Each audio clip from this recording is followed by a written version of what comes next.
The lights are off and away they go. Extremely loose. He's managed to hold on. I think He missed the complete. He's crazy stuff. Side Freitas is on the grass on the infield floor. He slides through. He tags Richard Eck.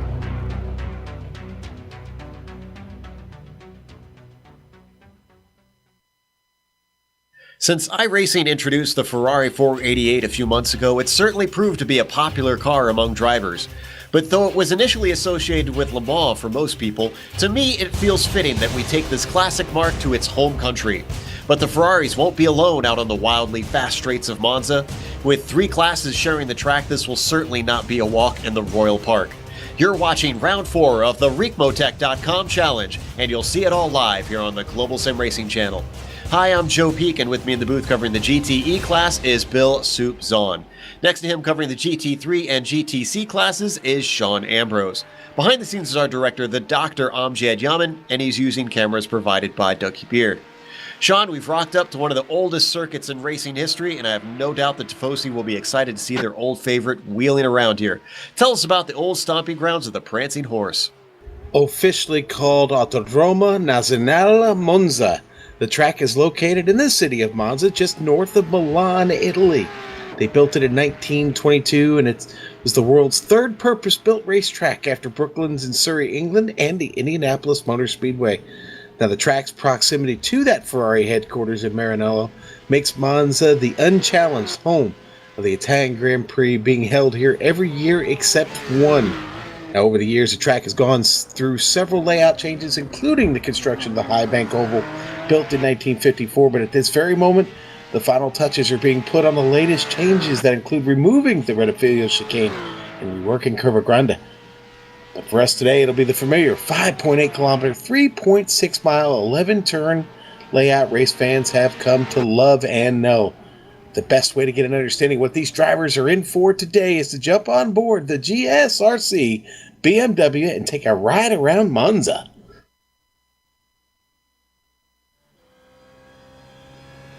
All right, we've got Kevin Brown in the GSRC Z4, so let's do a lap around Monza. Coming down to the Ricmotech chicane, it's a huge braking zone, and with the draft, this means it'll be a great passing opportunity. But you really want to get it done before you're into the corner, because it's extremely tight and too wide usually doesn't end well. Expect a huge traffic jam here on lap 1. From there, we enter the gentle Curva Grande, which will be flat out in these GT3 cars. Just minimize your steering input, and once again, if you're close, the draft will start to take effect. Once you're out of the corner, drift back to the right and line the car up to get ready for the Della Roggia chicane. If you overshoot it, it's going to be bad news because of the sleeping policeman speed bumps scattered all over the runoff. Likewise, if you exit a little too hot, there's a big old gravel trap ready to ruin your speed. Precision will pay off here. Then it's a short burst to the first Lesmo. There's a fair bit of camber here, but it's deceiving because it's a late apex corner and easy to come in too shallow. Then there's not much time before the second Lesmo. This one is a quick flick, but also a critical spot to nail the exit. It's followed by a long, flat-out stretch where the guy behind will be eager to outgun you. Just a slight bend to the left, a dip below the old oval, and we're getting ready for the Ascari chicane. This one is very different from the previous two in that it's quite a bit faster and has 3 apexes to worry about. Once again, there's large inside curbs that will punish you if you get too greedy. As you come off the end, make sure to use as much of the runoff as you can, since it's all considered inbounds and there's a fair ways until the Parabolica. This is another possible place to set up a pass. But in these modern cars, this isn't a terribly slow corner. You've got to make sure you own the apex so you don't get chopped off by your opponent. Besides, a more clever driver might be looking to focus on getting a good run out of the corner, since the front stretch is much longer and offers a more definitive place to overtake. Let the car drift off to the left on this super wide straightaway and wave to the Tifosi as you complete your lap around Monza.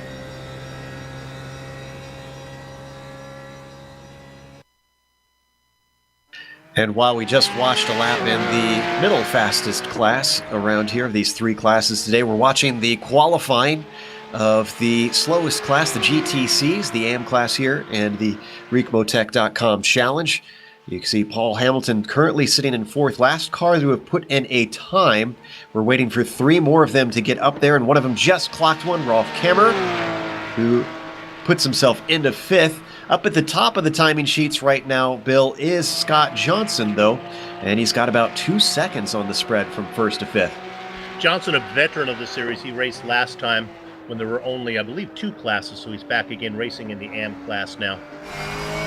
Mark Workman also a veteran, sitting in second position there with 52.8, 10th a second slower than Johnson. These guys are running out of time to try to get their laps in. They've got to hustle a little bit as we only have about, I believe, 10 minutes. No, excuse me, I have 1 minute remaining on this, which tells me actually that Jay Dargert will not get a lap in. Now, what about Mark Ruggiero?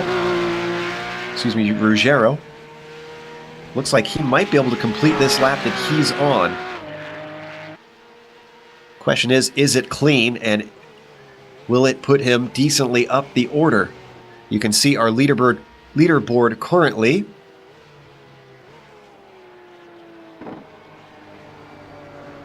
And that is the end of GTC qualifying. Was just called out.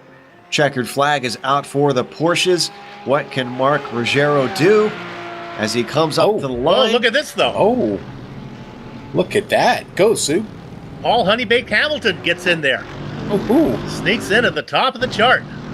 Change the pole for the Porsches as Mark Ruggiero puts him 6th on the timing sheets. That means that Jay Dargert is, of course, going to be last on the field. Well, Joe, watch Scott Johnson. Dargert is still out on He's track. on an outlap, though. Oh, it's on an outlap. Okay, that's right. I'm sorry. My bad. Yeah, Jay just exited out about 40 seconds ago as I caught him coming out of the pit, so that means this one will not count.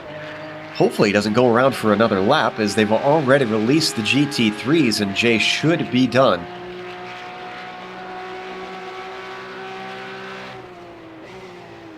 And we're seeing that Johnson's got timing on his lap. Interesting. We'll see if he gets a time here. It won't be competitive as far as I can tell. Oh, wait, no, I was thinking of Jay. Sorry, we were watching Johnson on a lap. I was thinking of Jay still. All right, that is the last of our GTCs. Now, as we wait for the GT3 cars to finish both their outlap and first time lap, let's go to Bill with the championship updates on our first 2 classes. Yeah, now Paul Hamilton is on pole, but he doesn't have a win so far this season. He sits 4th in the points, as you see on the chart right there. So, who is sitting at the top of the chart? Well, it is Bart Workman, and Workman picked up a win last time out in round 3. Another driver that has picked up a win is Scott. Actually, let me correct myself. Workman has 2 wins in the season opener and then the last round, round 3. And then Scott Johnson sitting in 2nd position. He has a win also in the 2nd round. We talked about Jay DeGuerre sitting in 3rd position there. And then a newcomer, Ralph Kemmerer, down there in the 5th spot on the overlay. Then, of course, there's also the GT3s as well, Bill, who are out on track qualifying. Let's get a look at what the points look like there. Well, it is the man in the lone BMW, and that is the main man, of course, from the great state of Maine, Dexter Castro. He has wins in the first 2 outings, picked up a 2nd place last time out, so he's comfortably out in front there. Drew Litke, a veteran, sits in 2nd. Tim Collier sits in 3rd. They're both racing in the AMG, which is, help me out here, I can't slip in my mind, that is the Autobahn? No, the car. They were racing. the Dexter's and the Mercedes. Thank AMG. you. Yeah, I knew what it was. I just had a little bit of a brain freeze there. Then we have Roque Garcia also sitting in 4th position, and then rounding out the overlay, Albert Esteves. You know, if I look at that careful, that's a 3-way tie for 5th position there.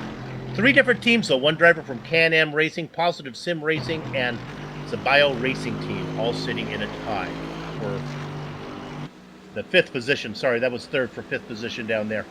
Well, we're taking a look at Rocky putting his first lap in, but the car ahead of him, going to be the first to get a time here, is the man leading the championship in GT3's Dexter Castro. Timing line, of course, a little bit earlier on the lap, doing a bit of F1 style here. And does he get a time in? Yes, he does. Dexter Castro with a 1:49.3 gets toppled by Rocky Garcia.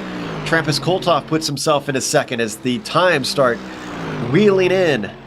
Sean, I don't think I'm letting the cat out of the bag. We were talking to Dexter before about pit stop strategy and whether he can take tires or not. And he said, no, I can't afford to just because I have to try to stay in the tow. He doesn't want to lose touch with Rocky, who he thinks is going to be really fast. Yeah, and that's a big issue. You really cannot afford to lose any time in the pit this evening. This is a big draft track soup, and but that being said, how you get through these chicanes is just as important. How you get down the long straightaways and through areas like Curva Grande, as you see. Well, not as you see on screen, but I was just watching Dexter struggle a little bit with the chicane, going to take the car in and come back out. But you're watching Collier on screen, and now Estevez there trying to complete his lap. This is, again, these chicanes, very, very tricky, especially a little bit more tricky in the Mercedes, honestly, than the BMW. Interesting note, Dexter in the only BMW in this GT3 field. Not a huge surprise. Anybody who knows Dexter and his love for that Bimmer. Everybody else having to go with the newer Mercedes. Right now, Garcia continues to hold on to that pole time at a 1:48.23. Trappist Kolthoff in second. Dexter is in third, interestingly. So the top speed of that BMW not really hurting him here today, it seems. Dexter's the kind of guy that a girl wants to marry. He knows that if he falls in love with her, if she gains weight or has a problem, he's going to love her forever because, man, he is loyal to that BMW, isn't he? It certainly is. As Rocky crosses the line, looks like he doesn't improve here, Sean. I was just going to say, and I believe Dexter finally got the paint job together. If I remember correctly, he had been struggling with that for a while, so it looks like we actually have... Oh, I am sorry, my mistaken. Yeah. Director reminding me that was with another car, not the BMW, so... This is the standard Dex paint job on the BMW. I was going to say, he's had to paint for that Bimmer for quite a while, I think. Tim Collier's coming up to complete another lap. He's currently sitting in fourth. Let's see if he can move himself up the timing charts. 1:49.4 is his current time. Has to improve at least a tenth to try and move himself one more, and it looks like he does not do a better lap. Collier's been in all three races, only one podium so far this season. See if we can catch who else is finishing a lap here. I think Dexter Castro's coming around. Is this his outlap? Since I know he took a tow. So this is an outlap, so this one will not count for Dexter. Has to go one more time around and see if he can get any farther up in qualifying.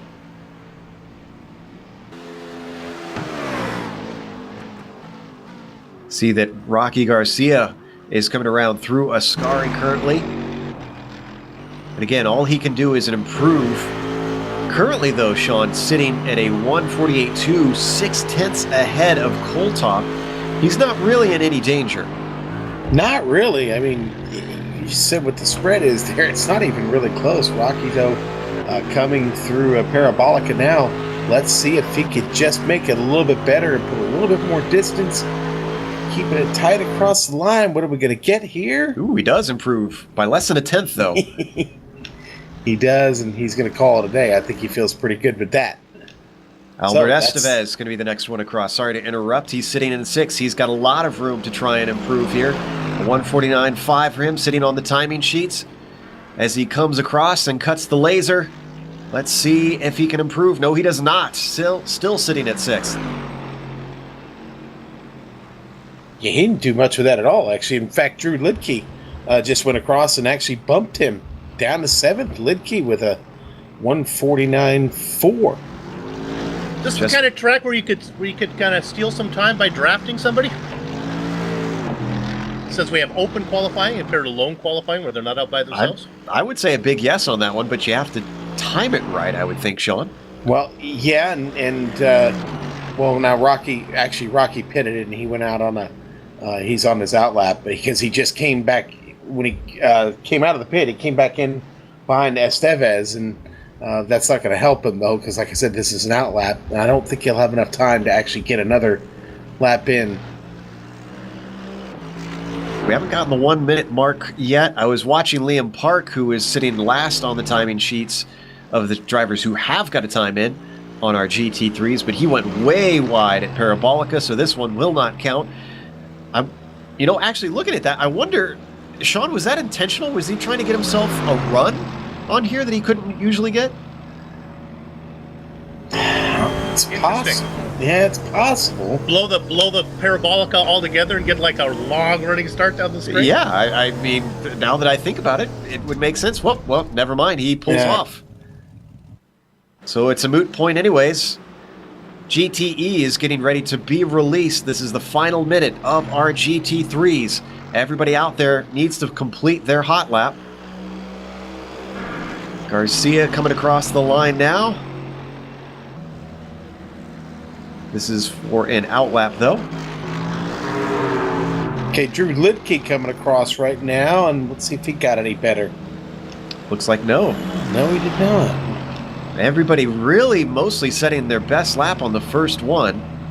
Tim Collier's going to give it one more go as he comes across the line and stays in fifth. It's one of the more uneventful qualifyings we've seen out there.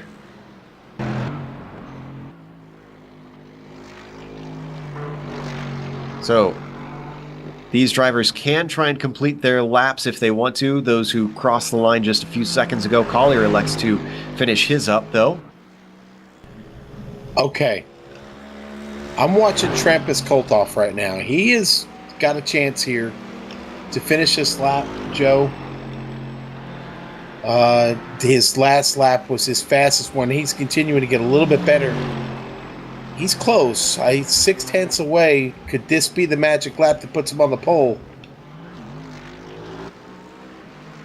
Well, if he does, remember Rocky Garcia coming through Ascari right now. He could still improve his time further, set the bar even farther down the field.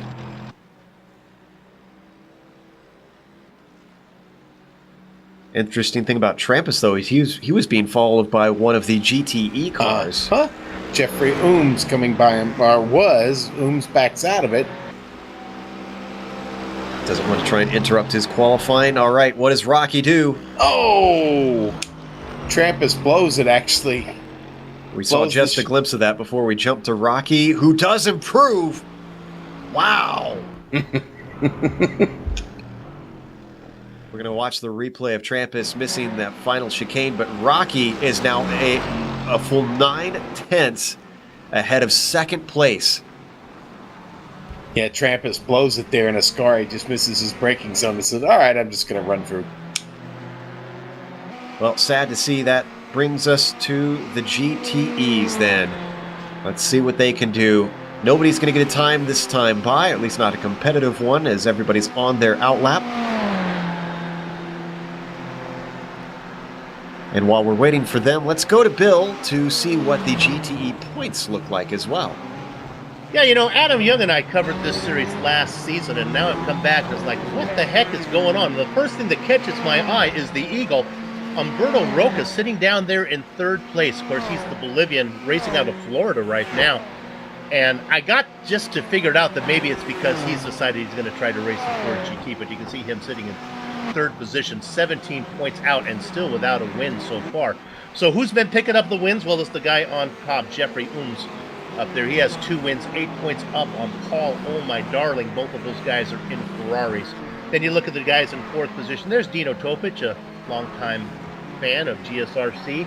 He's racing for a Ricmotech, Delta Motorsports, the same as Humberto Roca. And then finally, rounding out the overlay, this guy, Jeffrey Hume. Now, he raced last season. He was in, like, the AM class. It's good to see him racing all the way up with the big boys here today in fifth.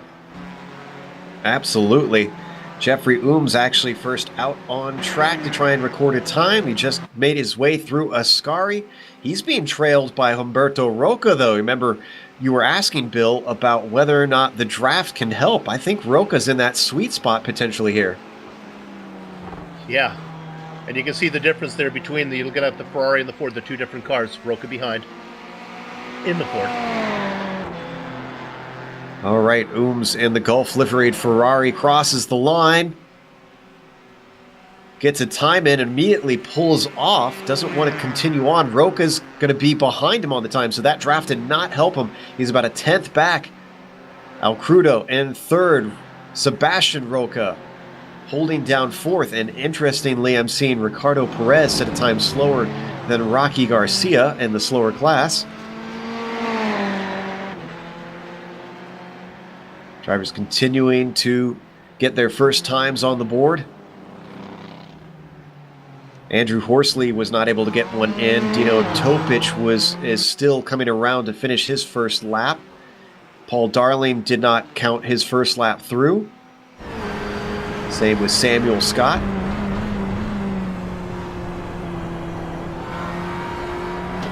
If you're looking at the board up there, you see in 4th position, you got Miguel Acrudo.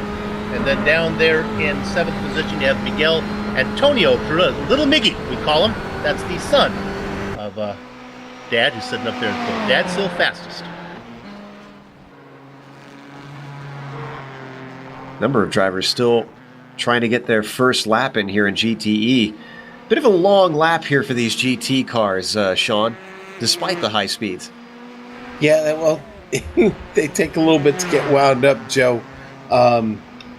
It's the chicanes, to be really honest with you. I don't know if they handle the chicanes quite as well as the GT3s, or definitely or as good as the Porsches do. Now, is that going to play the differences between these cars into how the race goes with traffic? Do any of the slower classes have a higher top end, or just a relatively high top end that could wreak havoc with the faster ones? Maybe the Mercedes, just a bit. I will tell you this, after running the Mercedes here quite a bit, the Mercedes has a distinct advantage, I think, over the curbs, Joe.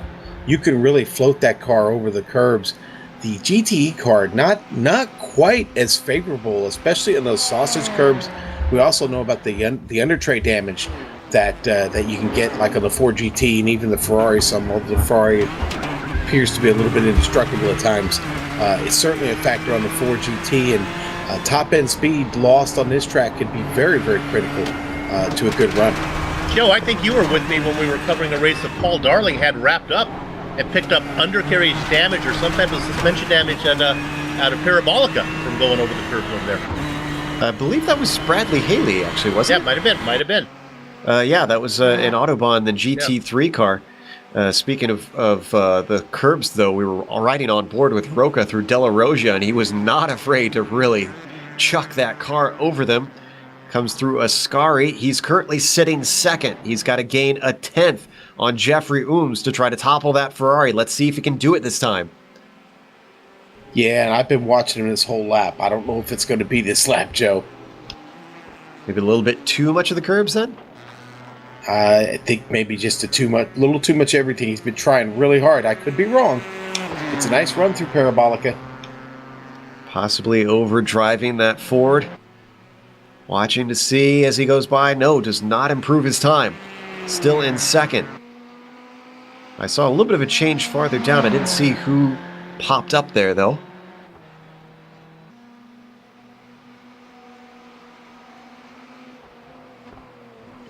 Darling sitting down there in 4th. His most recent history, he hasn't been able to put in the qualifying time. The practice time that he would like. Watch for him to get better as the race goes on. That's been his MO of late. Now I'm curious. Unfortunately, I don't have my notes from the last round, and I can't remember. Do they grid these cars? No, they can't grid these cars by class, actually, since it's hosted. I've noticed James Stacy does not have a time in yet. He is in the GTE class. If he has to start from the back of the grid, that's going to be a long day at the office.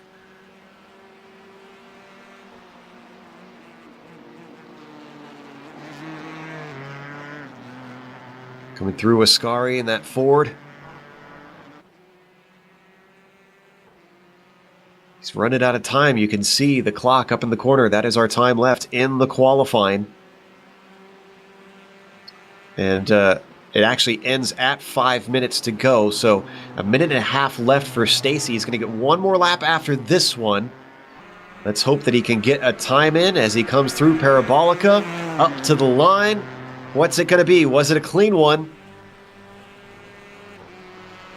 And it was, but he is behind two of our GT3 machines, Rocky Garcia and Trampus Kolthoff.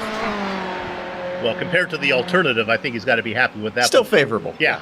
Stacy in the Ford, one of the 5 Fords that are here today. Hebron, Perez, and then the 2 Acrudos racing in one along with Roca. Hume sitting in third currently. He's running with his teammate behind him, or ahead of him rather, Jeffrey Ooms, trying to see if he can get a little bit of tow off of our pole sitter.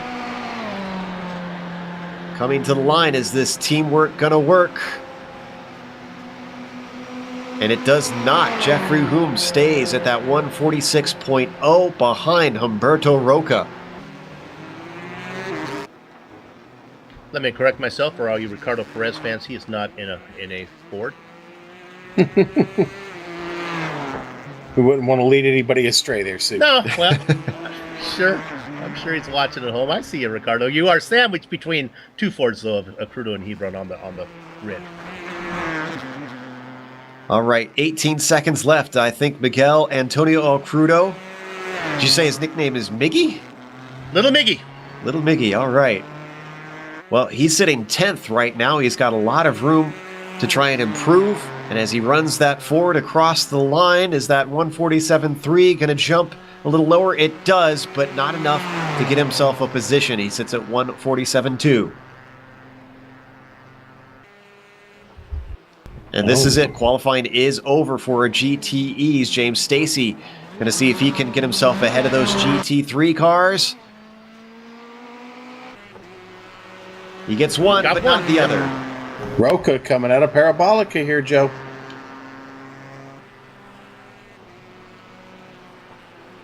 Let's see if Sebastian can do anything.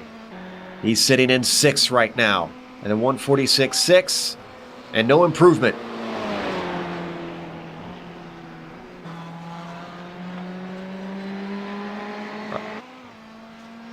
Ooms is finishing his lap, sitting a 3/10 ahead of Roca, and he's not going to take a timed lap. He's heading into the pits.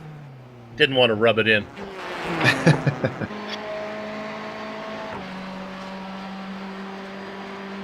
We're going to see what Darling can do. He's coming up to Parabolica, sitting in 5th. 146.1 on the timing sheets for him. If he can knock a 10th off, less than a 10th off even, he can topple Miguel El Crudo for 4th, get onto the 2nd row of the grid. He comes across the line.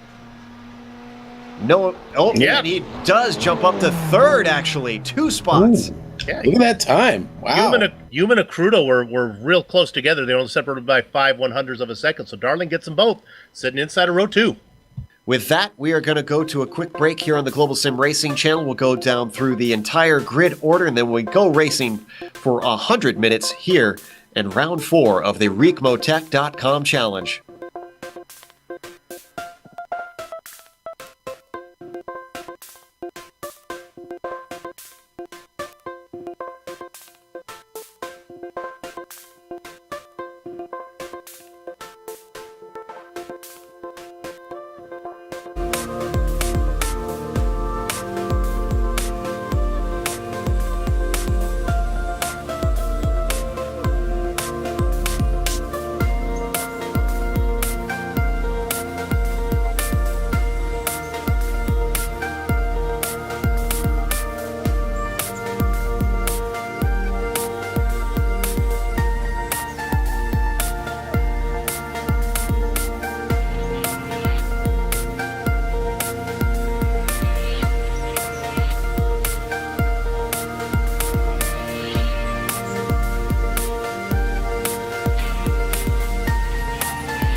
Welcome back to Monza. We're here for round 4 of the Ricmotech.com challenge. Qualifying has just finished, so let's go through our grid. Jeffrey Ooms put it on the pole with the GTE cars. Humberto Roca just behind him on the front row in second. Paul Darling will start in third with Jimmy Hume rounding out row 2. Miguel Alcrudo will be in fifth with row 3, capped off with Victor Tanaka, who got himself a decent lap there after qualifying. Sebastian Roca coming in a seventh. Dino Topic starting in 8th. Robert Tarbox will be in 9th with Miguel Alcrudo starting in the 10th position. Then outside the top 10, it's Ricardo Perez starting in 11th. Samuel Scott will be next to him in 12th. Peter Hebron rounds out our field before we get to the first of our GT3 cars. Peter starts 13th. Sean? All right. Yes, sir. And in the GT3 class, it's going to be Rocky Garcia on point. Trampus Kolthoff in second there. Dexter Castro third. Albert Estevez fourth. Tim Collier fifth. Luis Marcato going to start just outside of Tim there in sixth. Drew Lidke seventh. David Slee eighth. Liam Park starting 9th. And Jason Lundy going to round out this 10-car GT3 class today. And then in the Porsches, it is Paul Hamilton up there in front, 25th overall. Scott Johnson right next to him. The next two drivers are Bart Workman and Matthew Overton. Ralph Kammerer back there in the 5th spot in class. Mark Ruggiero in 6th. Then we saw Jason Lundy that Sean mentioned is the car that's out of class. The last one back there, Jay Daguerre, did not put in a qualifying time, sitting 26th overall. And cars will be gridding up in just a moment. Then we'll get half a pace lap here around Monza before we go green for 100 minutes of racing. Bill, the usual question. Let's go to those GTEs. Who looks good today? Well, as much as I like Jeffrey Ooms, who we've seen over racing in the Autobahn series, he doesn't have a win so far this season. I got to go with the Eagle, the man from Bolivia, Humberto Roca, so watch out for him. Sean, who do you like down there in the, what would that be, the GT3s? Yeah, in the GT3s, boy, Rocky Garcia is going to be awful hard to beat. But, you know, a good solid run by Trampus Kolthoff or maybe Dexter Castro. Dexter playing that strategy of trying to catch the toe. I know he's in the BMW, but listen, the BMW wins races, and it wins races on tracks like this. So, you know, I don't want to hang it on Dexter to win this thing, but he's certainly a contender. But Rocky, as I said, Rocky's going to be a really hard guy to beat today. I think Dexter wins or misses the top 5. It's either going to be feast or famine for that young man. What about the GTCs? The GTCs, you know, really, I could be anybody's race over there, but Scott Johnson, qualifying time just misses it on the qualifying there and starting second. Man, look for the Midwest driver to make really, really good push. Maybe even Bart Workman's there in the end, but I don't know. Something about the 07. Maybe it's that number. Maybe I should play those numbers tomorrow. Actually, lottery up over 300 million here. So. Johnson had a win already, had a win at Spa, so we'll see how how he likes Europe. Also, some interesting banter happening as the cars grid up. Dexter Castro trying to remind all of the Mercedes that they're not going to outbrake him. I feel like that's almost a challenge. I don't think they're going to take that sitting down. And look at that beautiful row after row after row of GT cars lined up and ready to race out here today. Monza has a long history of GT racing happening. The 1,000 kilometers of Monza happened for many years. In fact, it was the last race to use the oval. I believe it was 1971, if my memory serves me right. I might be incorrect on that. Yep. Then as the decade or as the century got older, people got wiser. So what are we doing racing on this thing? Yeah. Boy, I can't imagine racing even into the 70s in some of those GT cars. You know, with all the modern safety enhancements, though, in cars now, almost seems Oh, like I'd love to see it. It might be fun to run now, presently.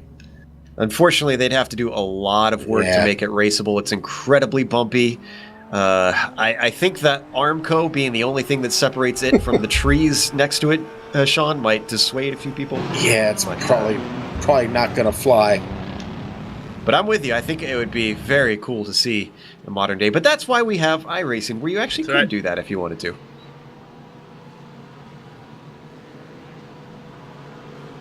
All right. The pace car has taken off. Roof will lead them around Parabolica, and then it'll peel off into the pit lane, and we will go green. It's the only time I'm saying roof today is for the pace car. I'm glad that the Porsche is here, because I've been calling the roof the Porsche since the roof was introduced. Well, I'm glad they found a use for the roof. You know? Yeah. Who's out there in the pace car today, Sean? Oh, you put me on the spot. Who's in the pace car today at Monza? Enzo Ferrari is in the car today, actually. Came back from the dead? Yeah. Somehow. We have a real story on our hands. All right. Interesting that he's driving a roof, though. I would think he would rebel and refuse to do it. But right now, as Enzo gets ready to let the field go, heads into the pit lane, what is Ooms going to do? Waits patiently. Not going yet. A long wait for Ooms. Now the green goes. Yeah, Berto was kind of in a hurry. He wasn't going to wait for him in that Ford. Behind them, oh, look at it get stacked up, going 3 wide. This is not going to be good going into the first chicane. And the car in 5th starts to back out of it, but it goes 3 wide once again. This is not going to end well. That was Tanaka in the middle, but he kind of backed out of that one. Somehow they made it through that. I'm not sure how. And of course, Ooms leads the way. Let's jump back to our GT3s for the start. Much more tame than what we saw up there in the GTEs. Making a move on the outside for 4th, Luis Mercado. Otherwise, they run in the same order that they qualified. It's Garcia, Kolthoff, and Castro. Sean? Boy, and you know what? The GTC class did not really give them a lot of space there to get started. They are literally right there at the tail of the GT3 field. Hamilton off to a great start, but just mere seconds away from David Slee up there in his Mercedes. I wonder if that is by design. I'm not sure if maybe someone didn't get the memo if they intended it. See a car off up in the GT3s. That looks like that is Liam Park, who's going to be overtaken. Excuse me, no, Drew Litke, who's overtaken by Liam Park. I believe those are teammates, though. They work their way through the Lesmos. Running line astern, you can see Litke running 8th, Liam Park 7th. And just ahead of them, in fact, a ways ahead of them, is Tim Collier.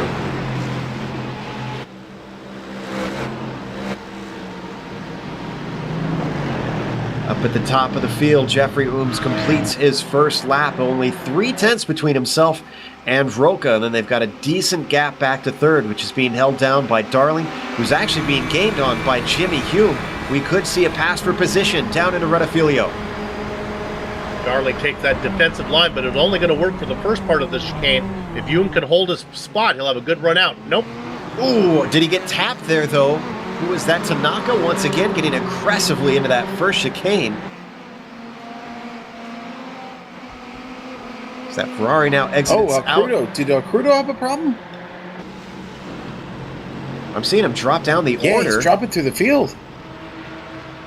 I'm going back to see what happened. He came into pit lane under his own power. I'm going back to check see if maybe he had some contact that maybe gave him a meatball flag. I'm not seeing him hit anyone. I think he may have cut the course, potentially. Oh, yeah. It looks like he was pretty far inside on the first chicane, and he was slowing the whole lap round, trying to let people by, trying to give the time back, but it looks like iRacing was not happy with it. I'll bet you that's what I bet you he picked up a slowdown penalty, didn't serve it fast enough, and had to finally serve it in the pits. Always a driver's nightmare on that first lap. Yep. See how Crudo slots down to 15th in class, unfortunately. Hume is not giving up on Darling, and now they've got Victor Tanaka on top of him. We saw that at the end of the previous lap. It's continuing on its way around. And look at Tanaka getting right up close to Hume now.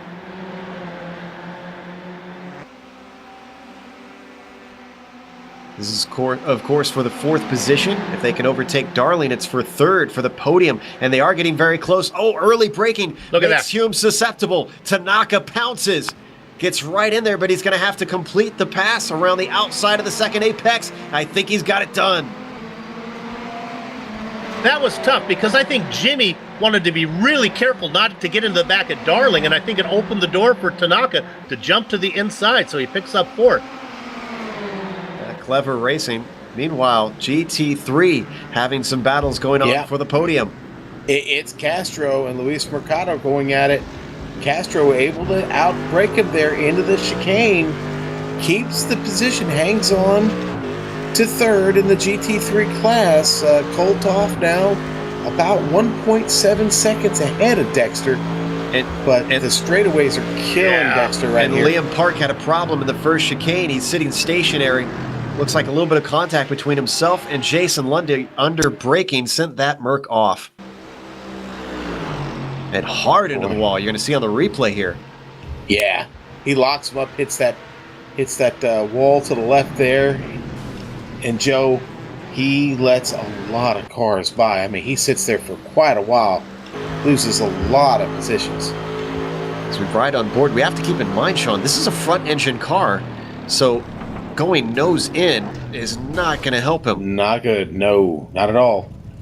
He wrinkles it up pretty good. Going to have to watch the temperature gauge, of course, on that, Joe. With these front-engine cars, that's always a concern. This is a 100-minute race.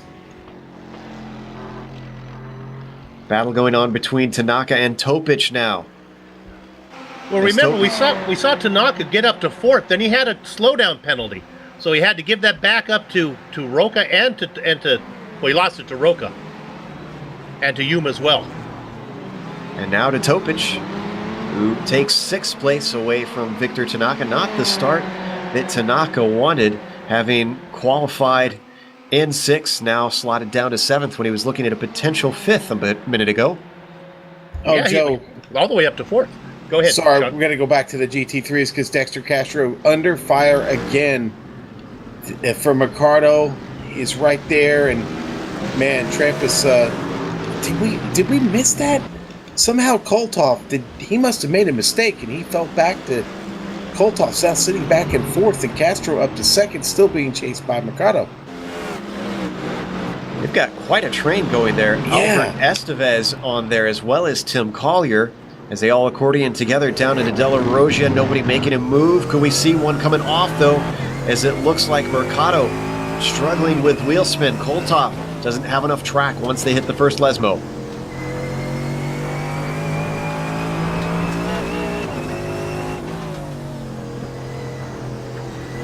Going back to Kolthoff, it looks like he must have picked up a slowdown penalty, Sean, and he had to let some guys go by. No, I found it. He got outbraked into Ascari.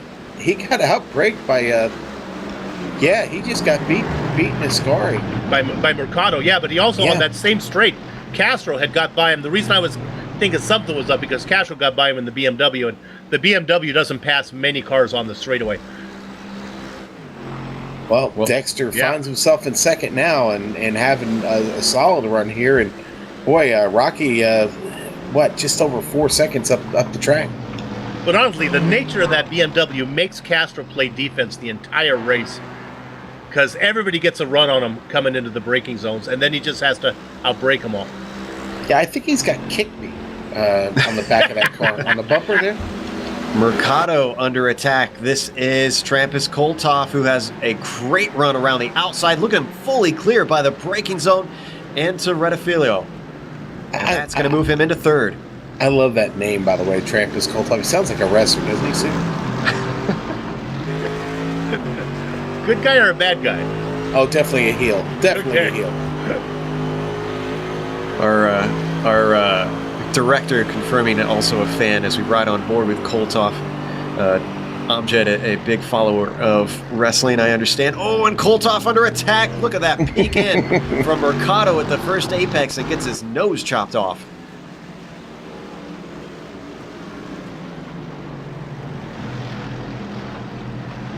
A lot of action here happening in the GT3 class, but we need to give a little bit of love over to the GTCs for a moment and give you an update on that. Hamilton's still leading Johnson, and then Dargert holding down the third position.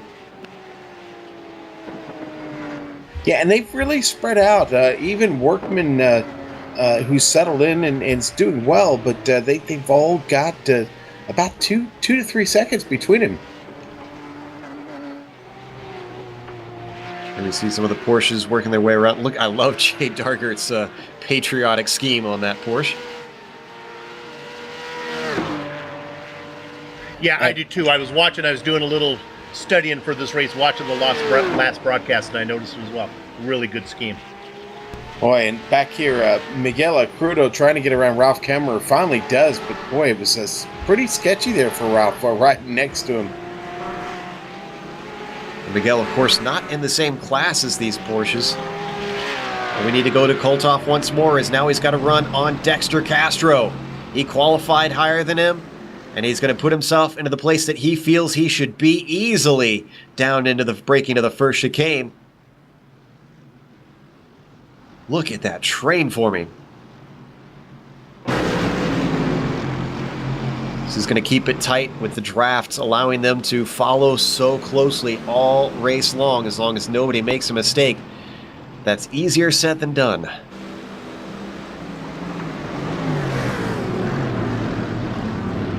How about the battle for third over in GTE as well? Jimmy Hume and Paul Darling going on.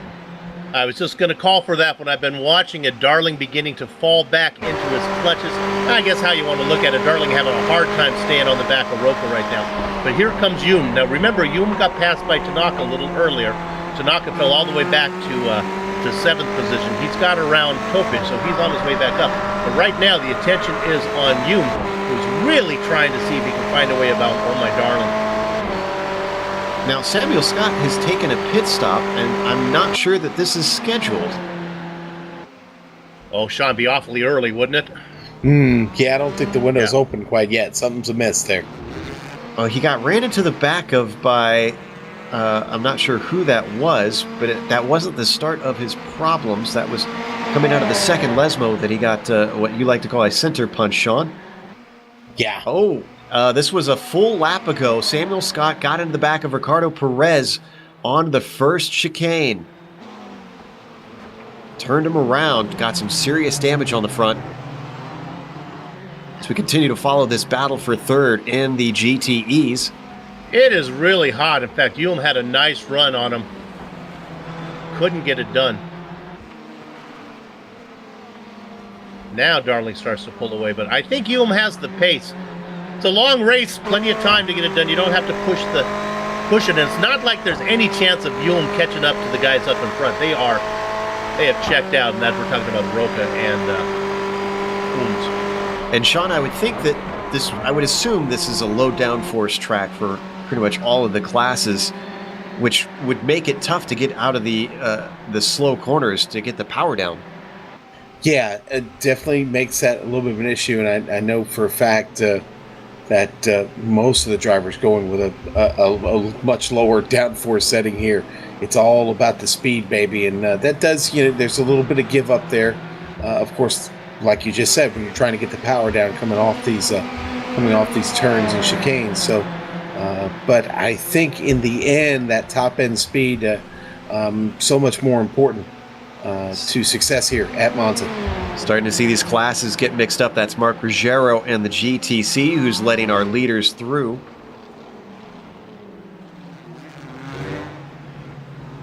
And you say pretty much everybody running high downforce. We know everyone except for Dexter Castro. Or low downforce, I should say. I think I've accidentally said high downforce. Anyways. Hume still hassling Darling. Getting very close up to Della Rogia, but not close enough to take advantage. Working their ways over the sausage curbs. Feels right at home, riding on board a Ferrari, chasing another Ferrari around Monza. And let's go. Let's go back to Tanaka in 5th now. He's got Topic and Roca back there as well. They just went around the lap car of Ruggiero. Ooh, Topic way off course. Dino was talking about where the track boundaries were and if there were penalties. Well, might pushing the envelope there, yeah. Now they did say during the pre-race meeting that Samuel Scott, right as it happened, right now running in the Yep. Oh boy, he hit that sausage curb hard. Whew, that really upset the car. There you see the results of it. We're going to watch the replay. Wow, I didn't know Ferrari could get that kind of air. We're going to see it here. The third one, just too wide. Oh! Wow. That was just in front of the drivers we were looking at there, Sean. That took him a while to get that car turned around back on course. Sebastian Roca with a good slipstream on Dino Topic as they head up the front straight right now. Watching that replay one more time with Samuel Scott. That hard hit. No pass for position as Topic is able to fend off Roca into Rettifilo.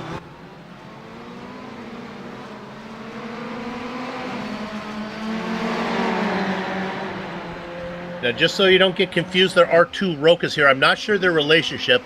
It's Umberto and Sebastian. Man, we missed a... I'm going to try and pick it up, but Scott Johnson is actually now your leader in the GTC class. Somehow got around Paul Hamilton. Going to pick it up here and see what happened, guys. I think Hamilton might have made a mistake. Well, while Sean looks to that, I have some information for you, Bill, that may confuse things. Both Rocas are from Florida. Yeah, I think they're brothers. I'm comfortable they're not spouses, so I'm pretty sure they're brothers. Also, James Stacy had a big problem coming into Della Rosia not long ago, maybe about 50 seconds ago. And Sean, it looks like I found that incident for Hamilton. You see it in the first chicane, right? Yeah, and Rettifilo, he does spin it around, coming off exit there, and it does allow Scott Johnson to get him going into Curva Grande. And now they've come all the way back around another lap, and Scott Johnson's still your leader. In fact, we caught it on the replay. You see Hamilton here come off the exit. He no pressure behind him. Spins the car. Just, Joe, that's what you were talking about there. Putting the power back down can sometimes get a little sketchy. It did right there for Hamilton, and it cost him that spot. Johnson now in the lead. He's chasing. But not by much. But Hamilton's right there. And I believe, do the GTCs not have traction control? No, that car does not have traction control, no. No aids at all, we're hearing. So, as Johnson gives chase, or excuse me, as Hamilton gives chase, Johnson has a mistake coming out of the second Lesmo. Lead swaps once again as Hamilton slips by on the inside down to Ascari and retakes P1. Things starting to get really tight up there because now Jay Dargert is on the back of these two. And let's go to P3. If you want to go back about 45 seconds, you can see the pass here as Ewell made the pass on Darling and got that done. That's for the podium, but we're going to stay live. We're going to watch this battle for the top of the GTCs. Just because this is the AM Championship does not mean that it is any less intense. These drivers are trying their hardest. I like what Dargett's doing here, playing the role of the follower, and he's doing it well. Do you think he's playing Bill's favorite game? Maybe a little fuel strategy there? Possibly. Boy, he runs right up on Scott Johnson there. And Bart Workman in fourth, so top four in our GTCs, all close together. They got Liam Park, the GT3 car, just behind them. That could wreak some havoc. Oh, and look at him trying to slip to the inside of Workman. Has to cut the chicane. And even though Liam Park has to back out and get away from this, that certainly hurt Workman, who has got a significant gap up to Dargard, almost a second and a half.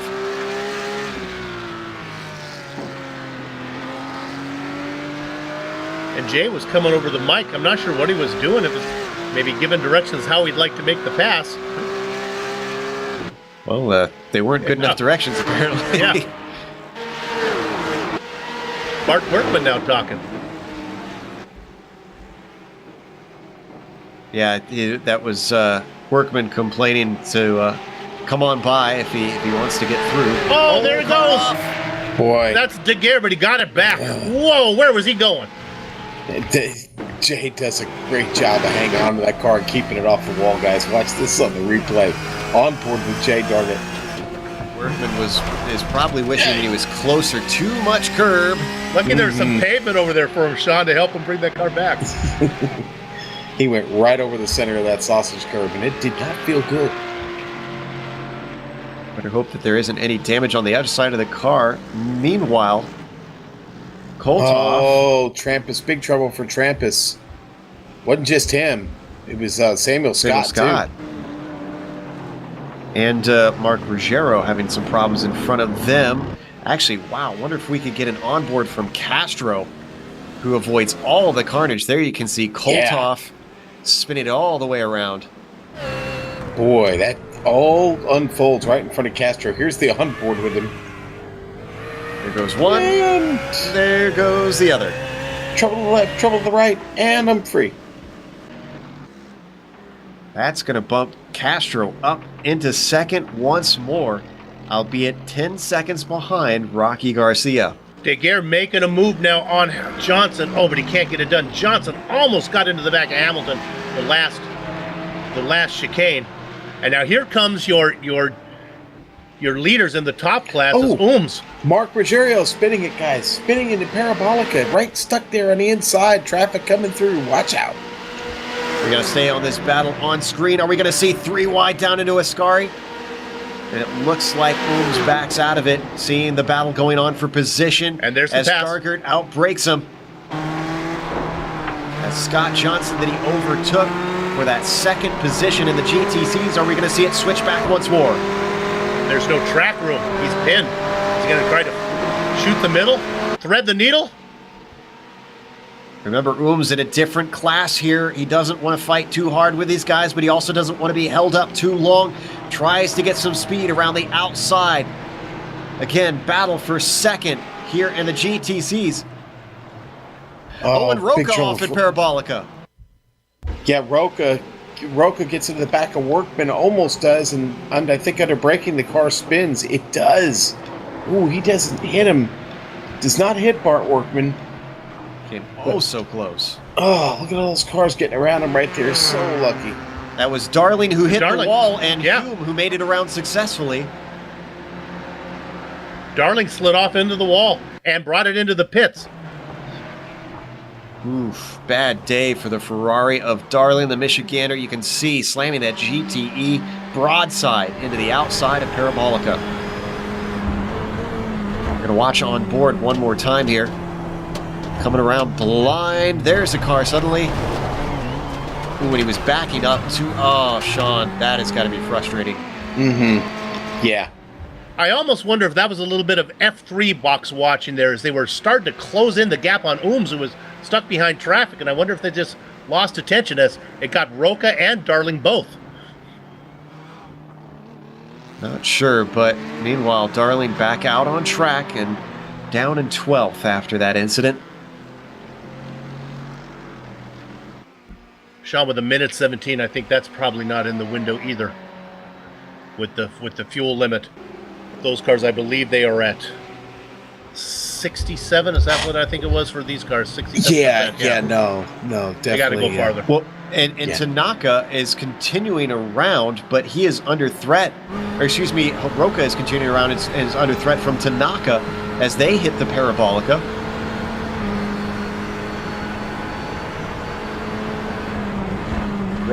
Tanaka back into fourth. He had climbed all the way until he made a mistake, went all the way back to seventh. passed a few cars, vultured a few from attrition, and now he's looking to get on the podium if he can get around the Eagle. Something that we missed actually is the Eagle was playing in the sand because Roca went wide at the first Lesmo. That's what put him into the clutches of Tanaka here. Yep.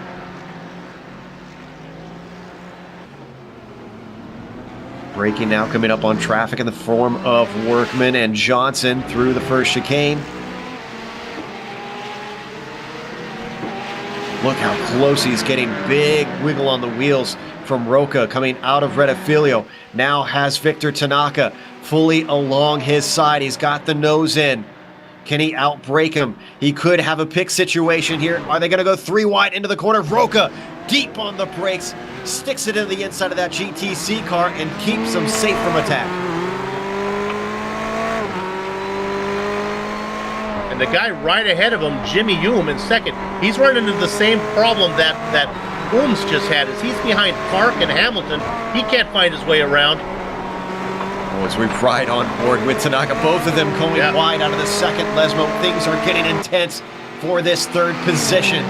Tanaka is on the attack, trying everything on Roca. He's going to look around the outside of Ascari. He's going to have a bit of a nose ahead, but it's going to be the long way around. Can he do it side by side into there? Tanaka has to cut the course. He's going to have to give it up. He comes back, and Roca has to cut the course to avoid Tanaka. They're both slowing down. Oh, boy. Unbelievable. So there goes Topic by. Topic gets Roca. Now I think Umberto's finally served this penalty, and I think Tanaka's back at speed. Topic up to fifth. Up, here comes Roca back on him. He got the run off the corner. Topic went a little bit wide, but he's going to have the slipstream as they come down the front stretch. It's 3 wide ahead of them, with Liam Park just being split between Tanaka and Dargert. So that's 3 classes, all 3 of them in one shot, and they sort it out. Ooh. Tanaka nearly getting into the back of Park, though, into the braking.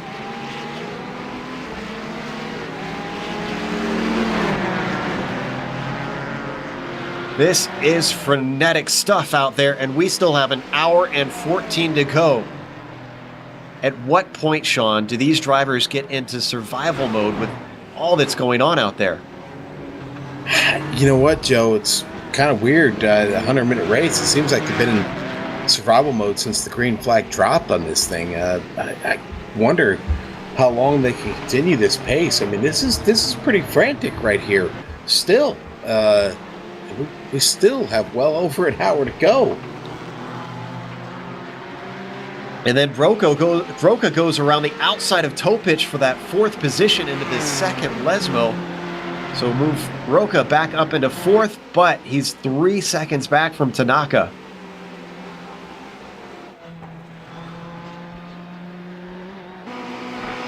Traffic has really been coming into play today. Yeah, Paul Hamilton, your leader down there in the GT3s. GTC, actually. GTCs, yes, there you go. Second place with a nice battle. That's Liam Park and Dargert. Oh, excuse me, no, that's not a battle for position. Liam Park is on his way back through. He is in GT3. Dargert's in GTC.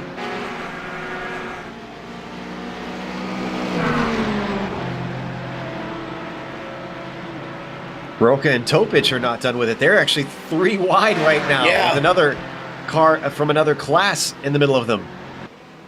Well, not any car. It's Paul Hamilton, our GTC leader. Ooh, big lockup there from Topic into the first chicane. Ooh. Hamilton makes it, almost stops right in front of Caputo. Yeah, poor Honeybake. They just keep coming now. That's Little Miggy Crudo. And then he's got the Sebastian Roca coming up behind him. Haven't given a lot of love to Little Miggy yet, but running a great race in 6th position right now. And he could be looking at more if the fight between Roca and Topic continues. He is gaining fast.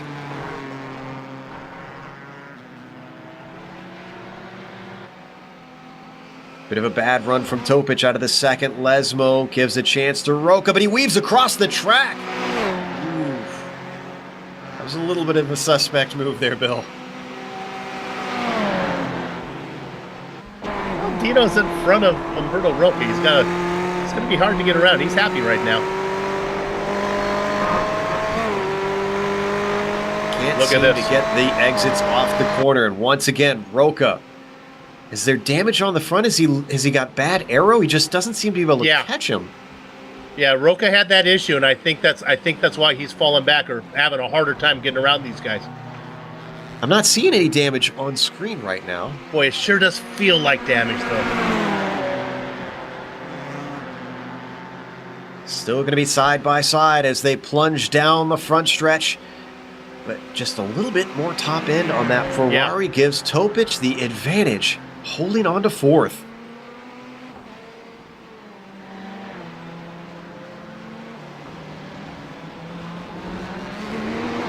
So in the GTEs, it's Ohms, Hume, and Tanaka. 1, 2, 3 now. Darling has had his issue. He's gone. Roca has had trouble. He's back to fifth. Topic has come up from 8th to 4th. I see Liam Park has come in for another stop. Is this one scheduled, maybe, potentially? Or has he got more damage? Boy, I'm going back to see, and I'm not seeing any incidents happening to him. yeah, I don't think that's a scheduled stop, Joe. He's coming back out.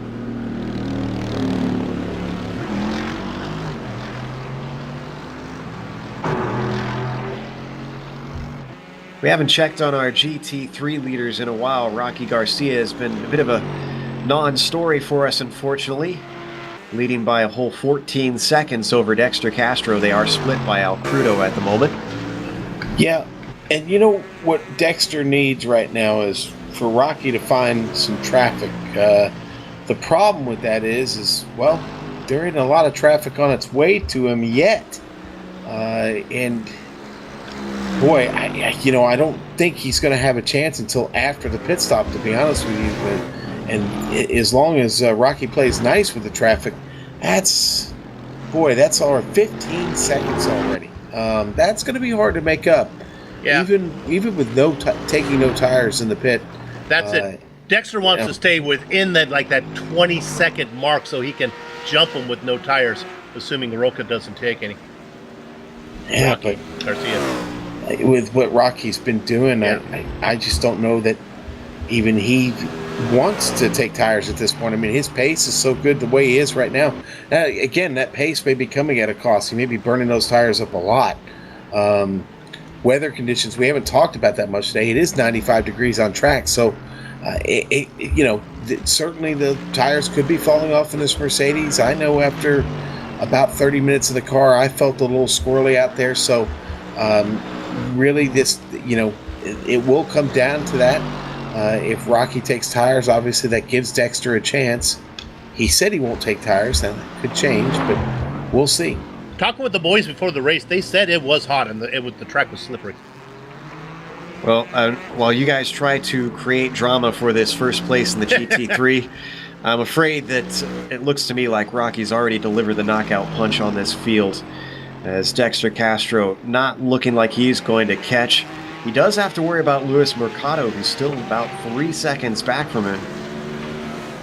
Yeah, and you know what? He's done a good job of keeping him at bay, though, and I think Lewis has been maybe a victim of maybe overdriving that Mercedes a little bit at times, and he'll get close, he'll reel him into about 2-3 seconds, and then he'll fall back to 4 seconds or 5 seconds, and right now he's gaining on him a little bit, but the gains have been small, Joe, and like I said, he hasn't been able to get there to make a move on him. Dexter's sitting pretty good in second, with Miguel Alcrudo in between him and Rocky Garcia on track right now.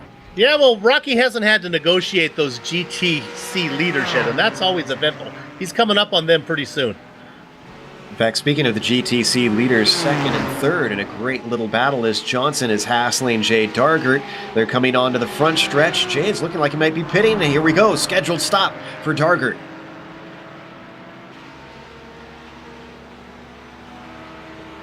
And that's good news for Garcia. That's one less driver he has to negotiate. Great news for Johnson as well. who was getting ready to be in a close fight. That USA Porsche got a little bit of damage on the nose.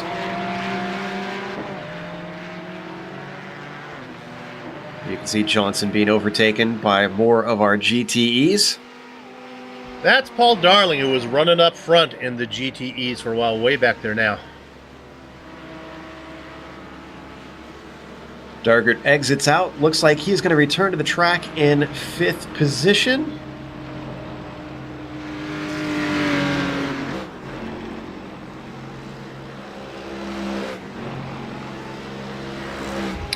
Dargert comes out. I'm looking through the field to see if we have any other close battles. That Topic-Roca one seems to have finally swapped places. I kept watching to see if he was going to get close enough. Not sure where he finally did the deed. Certainly was having a huge headache with Topic having much better top speed. It looks like it was about a lap ago. And Dino coming into the pits now. Oh, it was because Dino actually cut the chicane.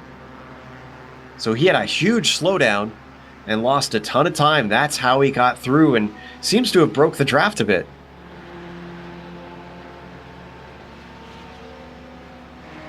So Topic, the first of our GTEs to come in, well, the front runners at least. Darling has made a stop, but I think he has one more to do, as his was really early. Yeah, I'm seeing Darling, the only other one on my time and scoring to have come in. I should have done my homework, but fast repairs in this series, I don't remember. They get one. One. Sue. Yeah, that's how it was. I'm sure there's a few drivers that have already used there, the way that we've seen some of this action happening. But that changes stuff up for like Roca. If his car is indeed struggling, he can come in and get a nice fresh car if he can do his stop in the window. Certainly could be helpful there, but we should note we've only had one DNF so far. That is Samuel Scott, who has exited the sim. Everybody else is still out on track.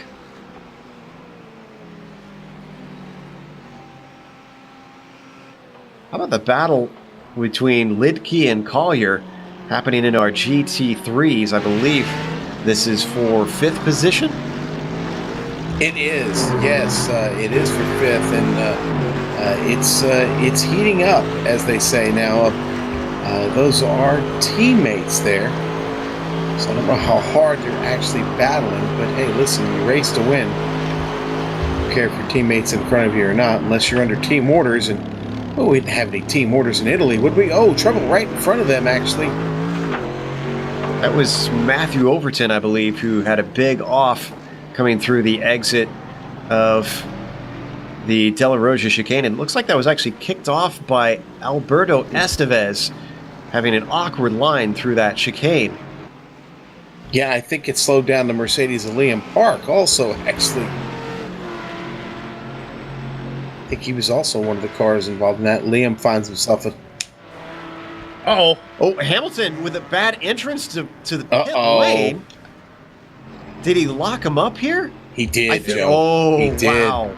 He did, and he did it with Scott Johnson. Who was Austin that? Right Powers is there, yeah. Roca. Sebastian right behind him. Roca's got to wait. But he's got to wait, and he also gets turned. We saw in the replay. Oh no. Oh, no. Roca waits. Stay on this. See it on the replay one more time here. Let's stay right here. As he's doing an Austin Powers back and forth, we'll get the tree out of the way. Roca makes a move around him, right, Sean? And then here you'll see it. Yeah, and so Roca decides to go there finally and gets him right there. Oh, man. Comedy of errors between two of our cars out on track, one of them being the front runners in the GTC. In fact, our leader in the GTC. I don't think he's going to be able to retain that once he returns to the track. Wow. Oh. Wow, you don't see that often. Where was Roca sitting when he pitted in terms of field order? Jeffrey Ooms comes in, our leader for the GTEs. I think Roca was about 6th or 7th. Of course, Sebastian we're talking about, not Umberto.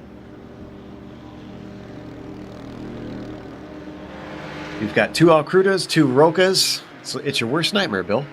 But only one Johnson right now as Scott's out in front of the GTCs. Woo! And only one Johnson.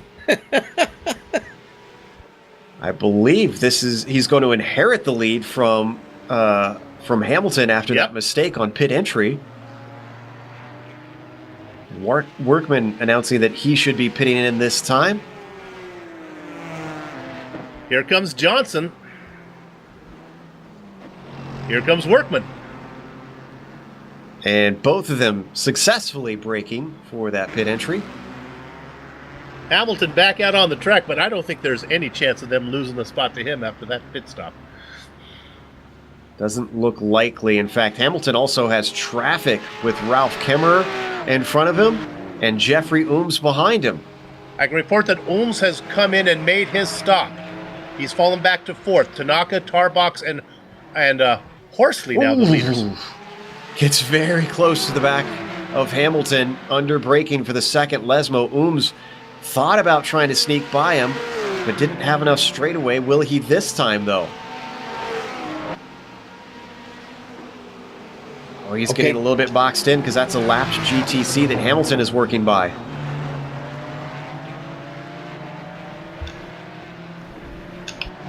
Guys, Jay Daggett just gets by the pit lane, passes Bart Workman. Scott Johnson just up in front of him. Daggett already had taken his pit stop. He is now in second. And this means that Hamilton has gone from 1st to 4th after that disastrous stop.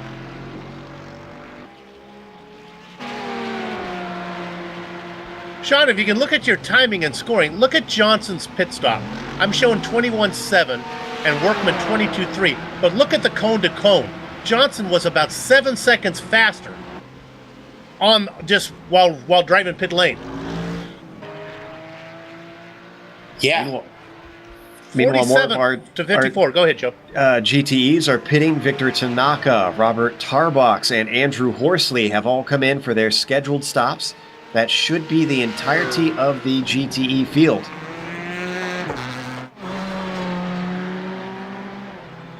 Workman needs to really slow down. He needs to work on that pit limiter.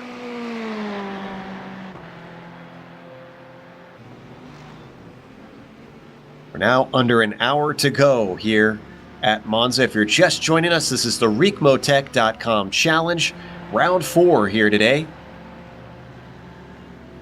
We're just watching the first set of pit stops. Tanaka and Hume have come in for their stops. Ooms has his lead back. Darling now showing in second, but I know Darling's got one more stop to make. He's hoping for some type of disaster hitting this race to be called. Castro and Lidkian. Yeah, a lot of GT3s on the pit lane right now. Here's Rocky Garcia coming out. Our leader in the GT3s, who has been unchallenged since the drop of the green, been absolutely dominant in that Merc.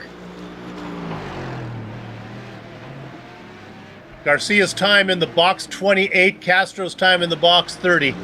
I don't think Garcia took tires. So any hope of Castro jumping him is out the window. Well, while Workman may have 3rd place right now, he had a bit of a moment down into the first chicane. We might want to get an onboard replay here. If he keeps this up, Hamilton will be able to catch him in no time.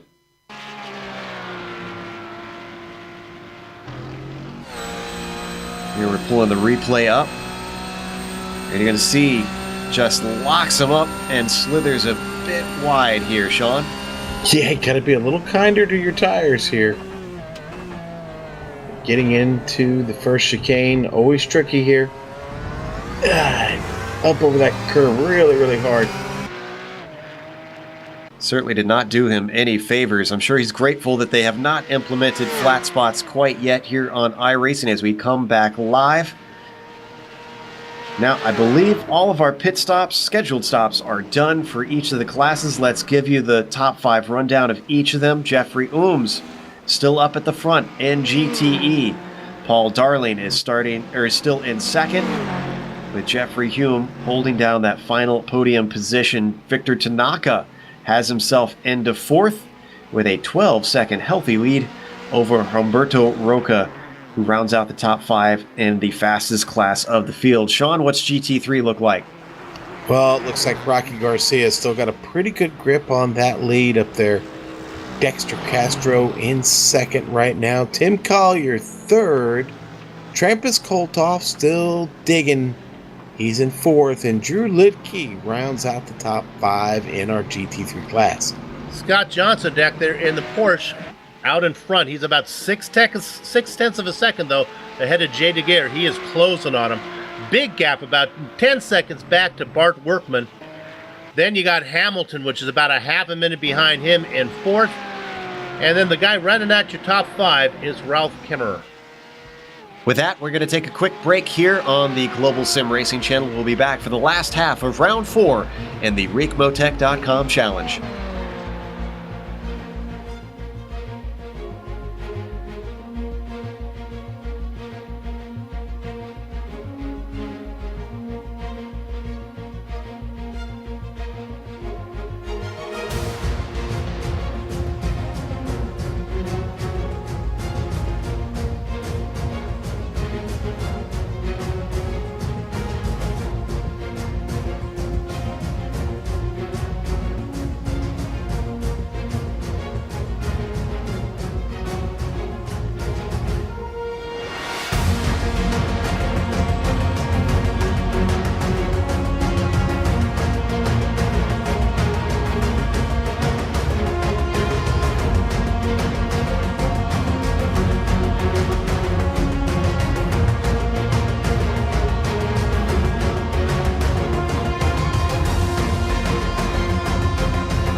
Welcome back to Monza as we look at the old banking here. Well, in round 4 of the Ricmotech.com challenge, Jeffrey Ooms leads the way overall, Rocky Garcia in front of the GT3 class. And Jay Dargert, you're currently your leader in the GTCs. We had some action as we took a break. First, we're going to look at Slee, I believe, getting into a little bit of a problem with Little Miggy. He had a spin earlier on in the lap, and as he was coming back through, there was some miscommunication. And you're right, Bill. It just went south. Yeah, he's trying to get out of the way. Then it's like when you meet somebody in the hallway and you start going back and forth. In this case, it's just hold your line. When in doubt, just hold your line. Man, he definitely got some damage hitting the wall there. Next replay we have is a car hitting the wall. Oh, no, excuse me. We're going to watch that after the onboard of Little Miggy. This is Kimmerer. Had an issue coming out of Ascari. Yeah, he really had an issue indeed. You're going to see the car just starts sliding, it keeps sliding, he noses it right in there. Pennsylvania driver discovers the difficulties of a rear engine car that gets loose. And I think he is not racing anymore. So yeah, I think he took the toe in, Soup, but so there's a chance for Matthew Overton maybe to pick up a spot. They're both 2 laps down. Get up to the top 5. Oh, and Little Miggy has another problem. This time in the first chicane. Was there someone else involved in that? Humberto Roca potentially here? Oh, no, it was Paul Hamilton. Paul Hamilton and Roca were already there. Did they get into it? It looks like Humberto Roca was trying to pass the slower class car. Just chaos here in the middle of the race. Right in front of James Stacy. Stacy, third in line, had a good view of that one as both those cars end up in the beach. And then Hamilton pulls back, and that's when Little Miggy gets clipped. Oh, look at that. And Hamilton, just the worst luck in this race, goes from leading it to now being well out of a podium spot. I can't read my notes, but was it not Little Miggy Accrudo who was stuck behind Hamilton in the pit lane as well? No, that was Sebastian Roca. Oh, that was the other Roca. Okay. Speaking of which, Sebastian Roca is 21st overall. That incident set him well far back down the order. Impressively, not the lowest of the GTE cars still running. That goes to James Stacy, 27th overall. Ooh, battle between Horsley and Topich. Coming down into the first chicane. Horsley has a nose ahead. Under braking. Oh, he gets tipped! Oh, boy.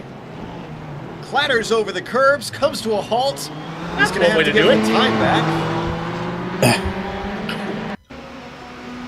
How about that? That's an original way to get through the chicane. How about that recovery there by Horsley? Just a little bit of one car going left, one car going right. Woo! But it's all said and done. Dino's still behind him. I think some of that was intentional. I think Dino was making sure he didn't take the position in bad circumstances. He's already back on top of him, though, trying to put the threat on. If I was Horsley, though, I'd be a little bit nervous. Gets a bad exit out of the second Lesmo. Here comes Topich. He's got the inside this time. Did you mean nervous, Joe? Sorry. I'm sorry. Oh, boy. And this time, I think Topich does it cleanly.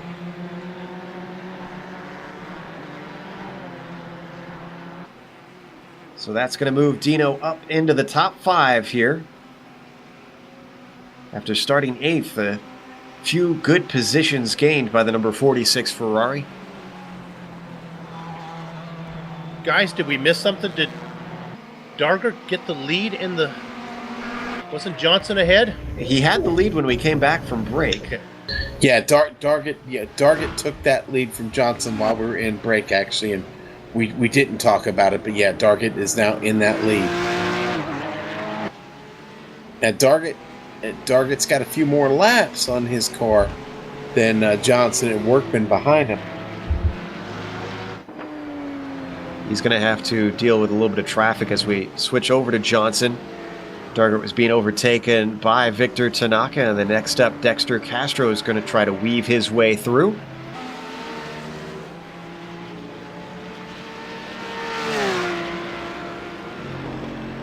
I hear Jimmy Hume up there in his GTE is taking a bit there. Not a long one. He's already out and away. 45 minutes to go. Short second stint here for Hume. The West driver on his way in his Ferrari.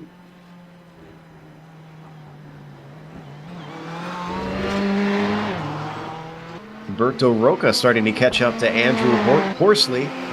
Roca not been having the day that he wants, having started on the front row. Oh, big trouble for Castro.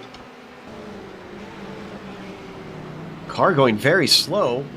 Oh, he actually tried to split the middle. They get into it with Dargert and Ruggiero.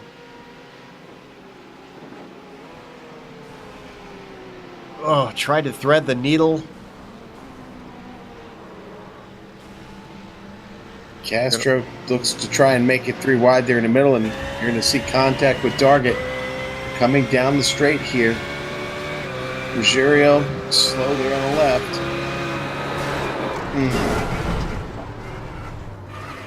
A little bit of disagreement happening over the radio. Drivers definitely not happy after that move. We saw from the dash of the New England driver just how disastrous that wound up. That's destroyed both cars, unfortunately. Dexter obviously taking that fast repair. Dargett's going to come in and take his fast repair also. His that GTC is just destroyed. Now, Soup, you noticed something about Darling here. Well, I really, it's my bad. I was calculating this as there was one stop, but we're two stopping this. I forget that it's an hour and 40 minutes. That's 100 minutes. So I guess 50 minutes you can't do.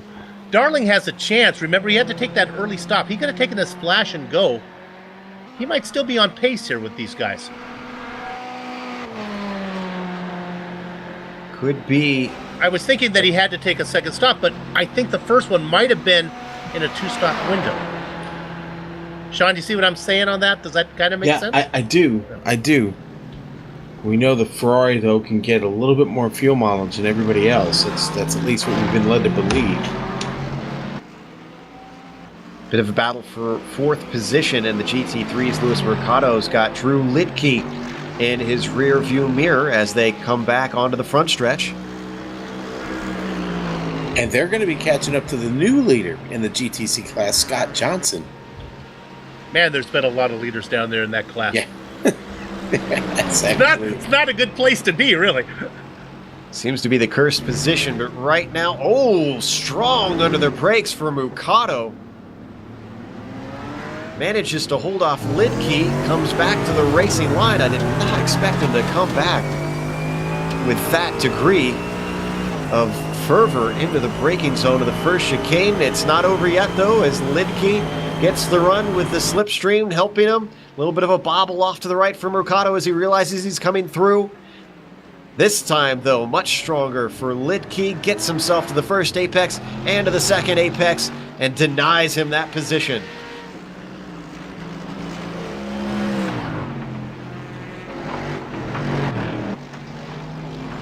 Moves Lidke up into fourth as Mercado is slotted down to fifth now. A number of our GTE cars really mixed up within the slower classes. Little Miggy, Sebastian Roca, and James Stacy all well behind. Sorry there, just watching Mercado just brake deep again, and he misses it. He's off track. Oh, and he took a tow. Gonna watch on board, see if we can figure out what happened to Lewis. Didn't hit anything, but just decided to take himself to the pits.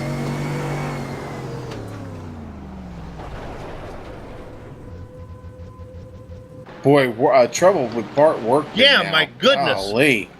Workman trying to get through the chicane. Dino Topic comes through there. He almost got him a second time. Oh boy. We're trying to find the replay here of Workman.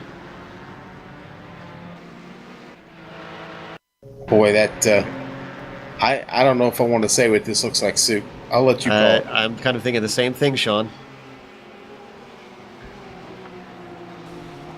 Gets him there. Now watch this. Workman's done after that, indeed. Then he almost got him coming across the track. It's a little suspicious, but I don't want to say anything about it. I'm gonna hush. Yeah, I think that's a wise idea. Boy, there was some decent action in the first third of the race, and it was mostly clean, but things have come alive here. My goodness. Castro has taken his second stop, so now Tim Collier moves up into second. If this was a hockey game, we'd be talking about it getting a little chippy right now, Joe. So we watch second place Tim Collier and the GT3s. Actually, this is a lot of positions gained even within class, I believe, for Collier. He started 20th overall. He's 13th now. I'm not sure where he started in class. Oh, started 5th. So up 3 positions. Okay, so not a huge gain, but still quite a gain. A couple of those are pit aided. I think Castro's taken 2 stops, as has little Miggy.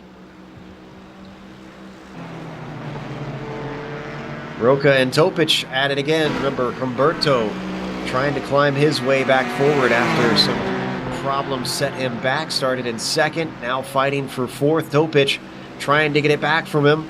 Elects to do it NASCAR style. Comes up with a updraft.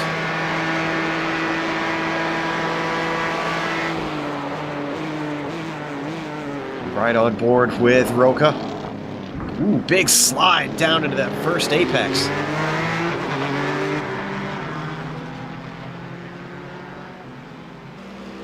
Is Dino going to try and get him back here? He's getting right up behind him. It doesn't look like he really wants it. Bill, I think this is Dino just electing to maybe ride his coattails for a little bit. Stay on this a minute. They're coming up behind Albert Estevez here.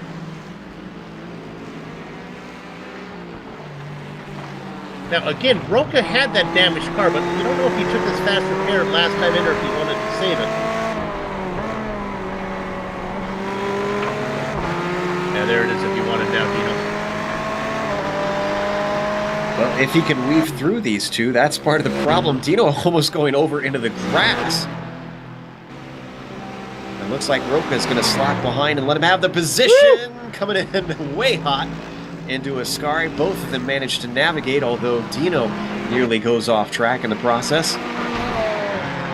Oh, Albert had his hand inside the window. And here comes Roca again. Easy. Yeah, I get the feeling that Dino doesn't particularly want to be ahead. He wants to try and ride the draft. All right, gentlemen, the battle here heating up. Oh, what happened? Trouble for Kolthoff. He's disappeared on my machine. He was chasing Tim Collier on my machine, my screen. He's disappeared. That contraption that you're dealing with there? Yeah. Cotton picking contraption? Yeah, it looks to me like a disconnect. I think so. He was, like I said, he was right behind Collier, closing in on him. There's no incident limit here, and he wasn't off the track. Oh, what a tough break for Kolthoff. He done such a good job of getting back into this thing. Just trying to get up another rung on the ladder here, get up to second on the podium in the GT3 class, and yeah, he's gone. Disappointment. Meanwhile, we hear that Johnson and Hamilton starting to get close in the GTCs. Well, I'd say close. They're working their way through that first chicane. It's Hamilton chasing. Didn't have a very good run. Now Johnson's going to get a great run out of here. That was our overall leader having a bit of an off behind them. Outbraked himself into the first chicane and had to go all the way over the tall curbs. Again, those can cause damage if you're not careful. Watch the replay. Ohms has had the misfortune. It seems he's always coming up in the back. Look at that. And that Gulf Ferrari had quite a ride into the first corner. Oh, guys. Jason Lundy had trouble. And Darling has taken his second stop. We're going to watch Lundy, California driver, missing his hood as we switch back to the replay. Yeah, he's going to have trouble coming off the exit of Ascari right there, and he hits that tire barrier. It's not the first time we've seen problems coming out of that last chicane. I have to imagine it's probably a lot more high commitment in these cars to how fast this chicane is. Yeah, definitely, Joe. The commitment factor, like you said, high. Man, he hit that so hard. Hopefully he had a fast repair left in that thing. Puffin racing driver. Lidke and Lundy are in the pits. And Lundy has taken a fast repair, it looks like, because that is looking like a brand new car to me. Lidke exiting 6th in class.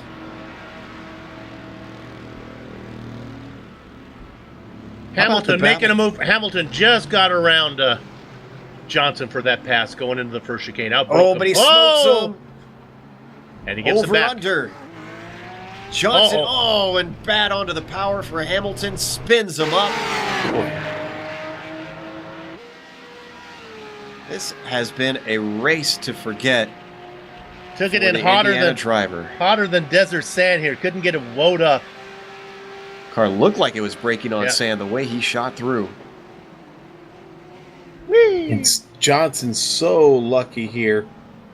Oh, you see, he'll almost clip the right rear. Just missed him. Timed it perfectly. Yeah. Well, that leaves Johnson to continue to try and catch Jay Dargett. I don't know. It's 20 seconds.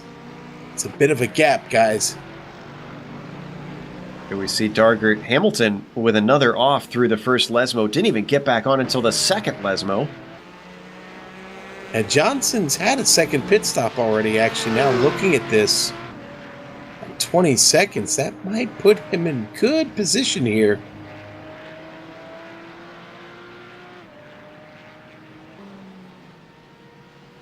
Don't need to go back to it. Sebastian Roca had a bit of a half spin into the first chicane. Got it going again. Nobody hit him.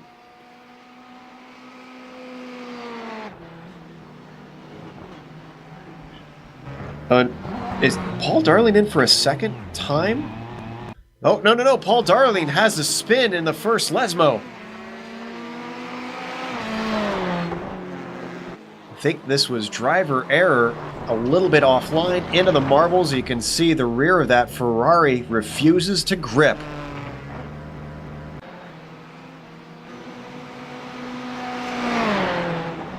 Paul Hamilton, guys, coming in for his second stop. Also have David Slee in and currently coming out for his final stop of the race.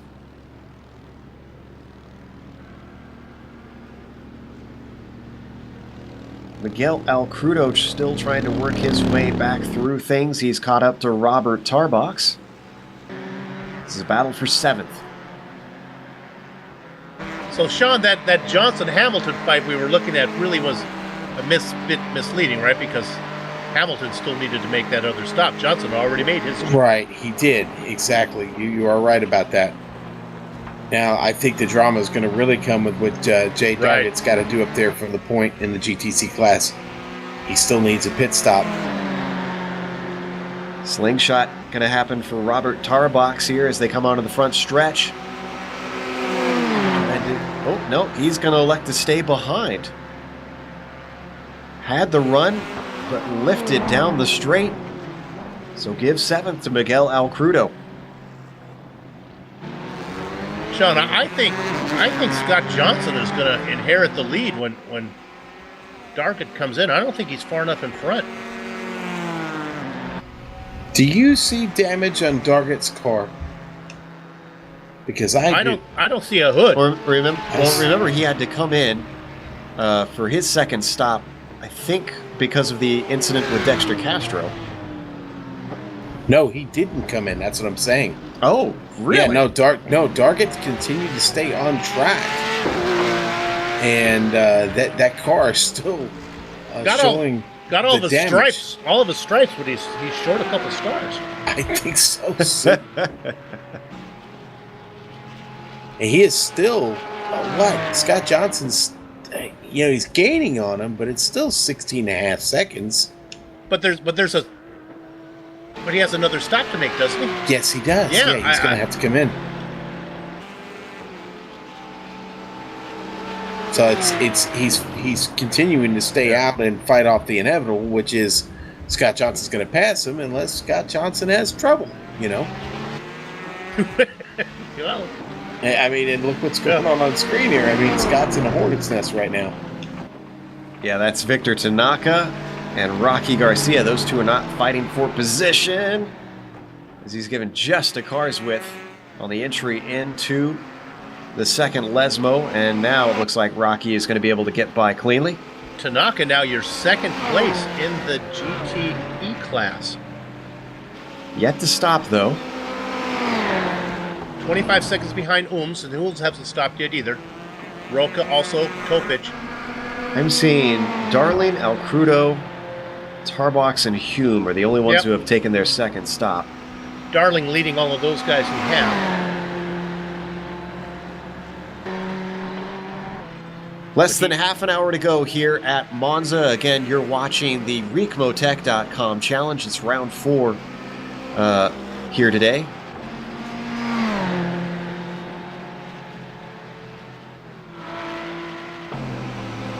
Currently leading in the GTEs, Jeffrey Ooms up at the front of that field. Rocky Garcia has been dominant in the GT3s, just unfazed by anyone. And then currently Jay Dargert's leading the GTCs, but we believe that's going to change as soon as he comes in for his last stop. Scott Johnson is set to inherit the lead in the slowest class of the field. Albert Estevez making his way up to second place in the GT3s, but he has a stop to make, as was the leader, though, Rocky Garcia. Sean, they're just about all done. Some of my guys up in the GTEs are running along, but everybody down there in the GT3s, GTCs, getting them done here. Yeah, just about, Soup. It's time. We've come into that critical window of the last 30 minutes of the race, and well, let's face it, your position on the track is so very important right now. You don't want to spend this last 30 minutes caught up with a pit stop, so everybody wisely coming in and taking care of those. We still have a few stragglers out here, but not many left. Yes, as strategy works its way through, we're waiting to get that final picture of the run to the line. Poor Trampus Koltoff sitting near the end of the GT3s. He was looking like he could have had a good day. Started second in his class, but a disconnect has sent him well down the order. I believe he has yet to make his second stop, which means he's going to lose more positions.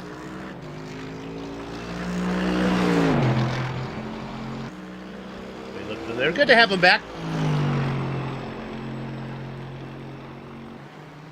So far, we've had a handful of DNFs. Samuel Scott, Ralph Kemmerer, Mark Ruggiero, Bart Workman, and Luis Mercado are cars that have left this race. Jay Dargert is in for his stop finally. Johnson is through immediately. It'd be interesting. Hamilton might be the guy that might be able to get him right now in third. Remember, Hamilton's had his fair share of problems so far. I'm not sure if he's close enough. Dargert has already exited out of his pit stall. Yeah, I think you're right, Joe. I think Hamilton's got a shot. Not even going to be close. Dargert already at the end of the pit lane, gets off the pit limiter and screams his way down the front stretch.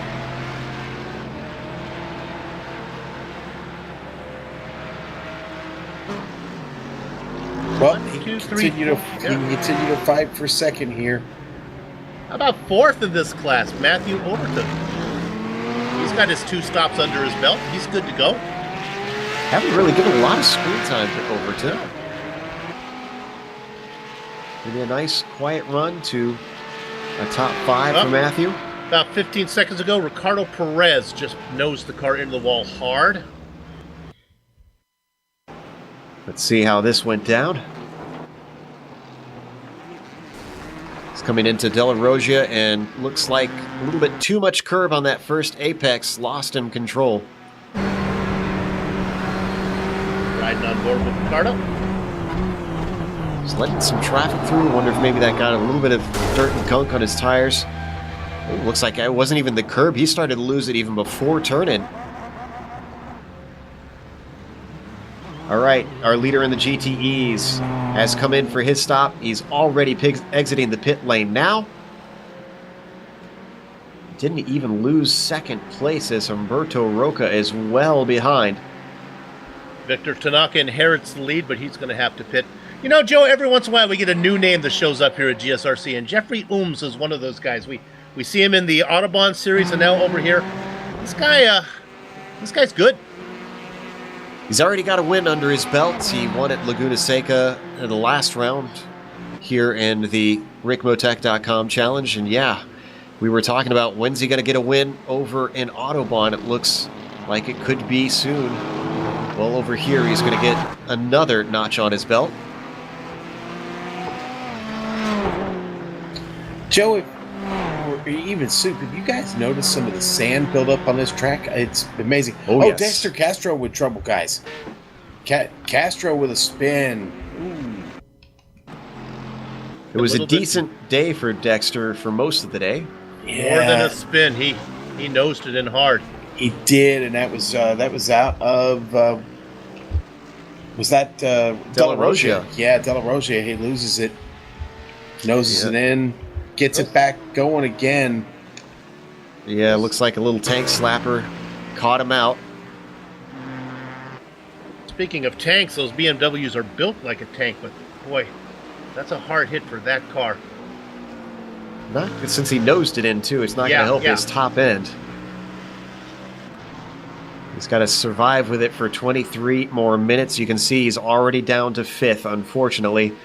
Some big problems trying to make it 3 wide with lap traffic right here, heading down to Parabolica, caused his biggest incident of the night.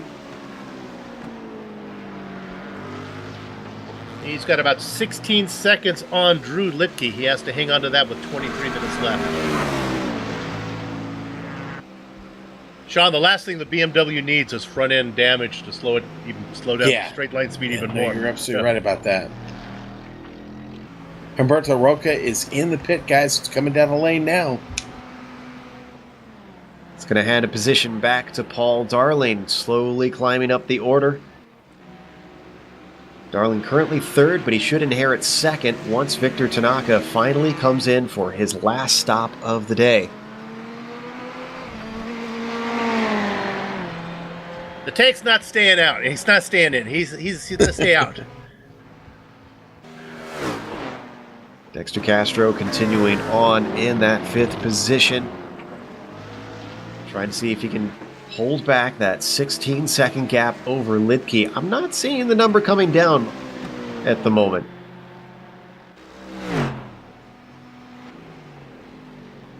Litke's last healthy lap was a 1:52.2. Still waiting for Dexter. His last lap was a 2:04, but that involved his incident with the wall. So wait for Dexter to come around and get a lap time on him.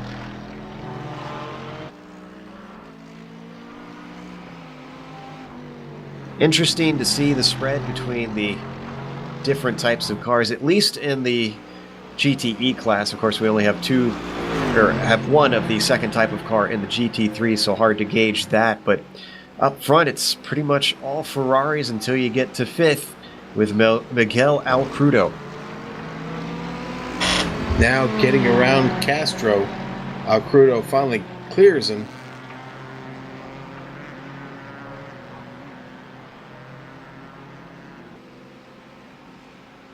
Sebastian Roca takes his final stop. He's in the GTE class, but is in the thick of the GT3s. Now, interestingly, we finally had, just recently, Rocky Garcia, top of the GT3s, get lapped by our GTE leader. And in fact, that was Victor Tanaka, but the car that should inherit it, Jeffrey Ooms, just passed him as well.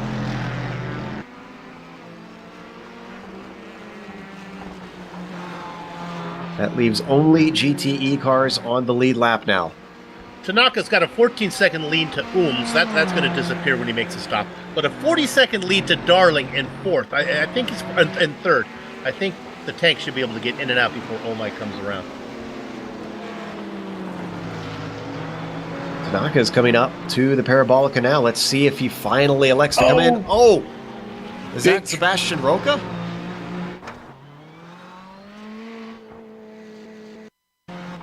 Let's watch that replay. I can confirm that Victor Tanaka is in. And indeed, it looks like that was Sebastian Roca coming out of the second Lesmo. Yeah, and it's with the leader. I mean, Scott that's with the GTC leader, Scott Johnson. And it gets worse for Johnson after that. He gets through the second De La Roja, locks him up, gets off in the sand, transitions back up to the track. Man, it does not cost him a lead, but it does open things up for Target. And want to correct myself, that was out of the first Lesmo that Roca got into the side of our GTC leader. And in fact, Roca is having a bad day here as he's got to limp the car back at a very slow rate of knots. Thankfully, nobody around him. Let's go to Tanaka real quick as he's coming out of the pits ahead of Darling. I think he's going to get it up to speed. Here comes Paul right. Oh, that's a Crudo. Paul's back one more spot. Oh, but he outbrakes himself into that first corner trying to maximize it, so Tanaka loses some time. Shouldn't see any of these cars take tires, so there should be no difference in terms of the boots on the cars.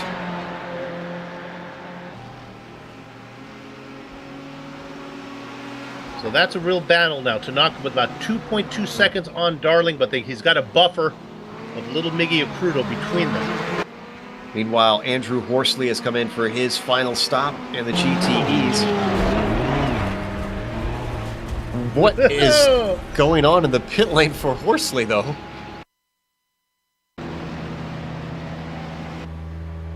These cars don't really get that much wheel spin, I would think. Horsley had to rein that in there, man. Whoa, gee. That's unusual because these cars should have launch control. By the way, Horsley, Rain, I see what you did there. Okay. I'm just sneaking by.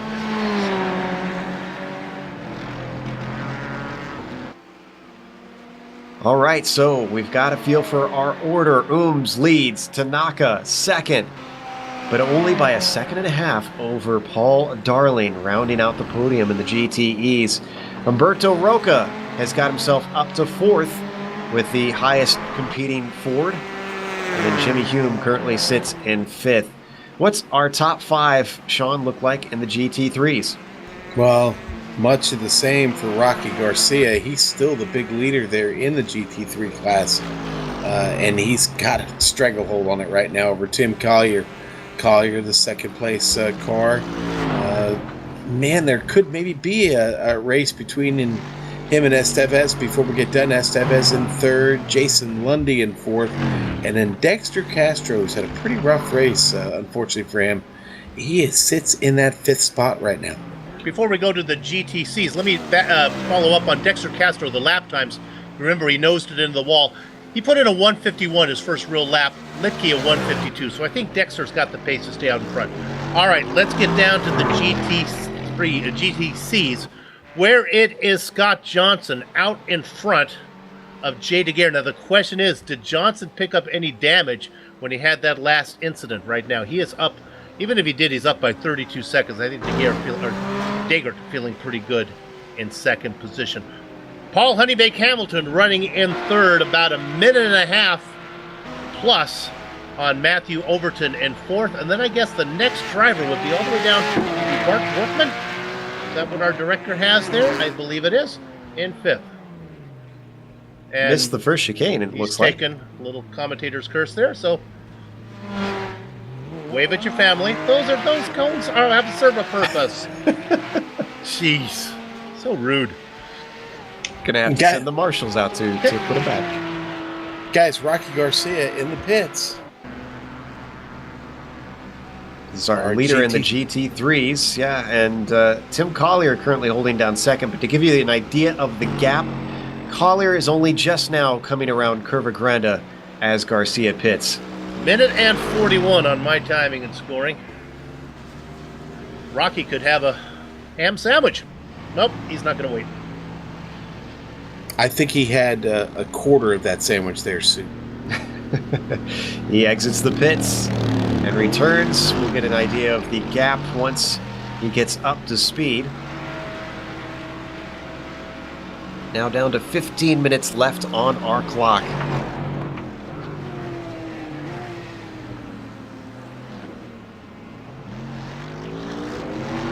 Bit of a battle I'm seeing between Roca and Hume, although I think that may have already gone to Roca as he's trying to climb his way back up through the field.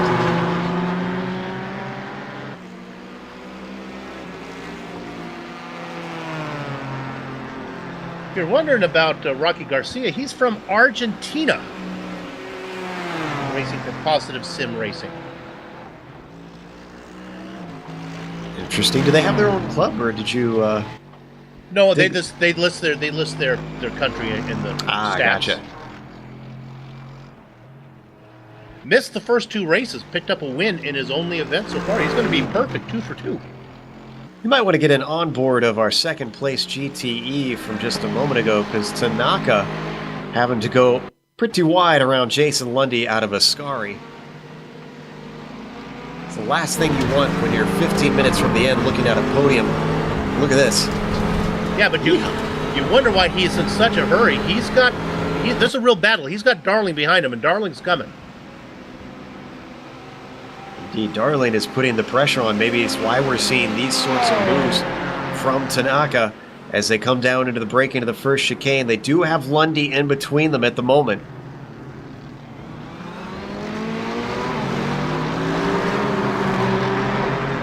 Sean, it's got to be a little bit frustrating in these cars since most of these drivers probably a little more used to wider split times between the different classes. Yeah, I think you're exactly right, Joe. I think they are not used to racing this close together here, this deep into the race. And look at this. This is Hume and Roca going at it.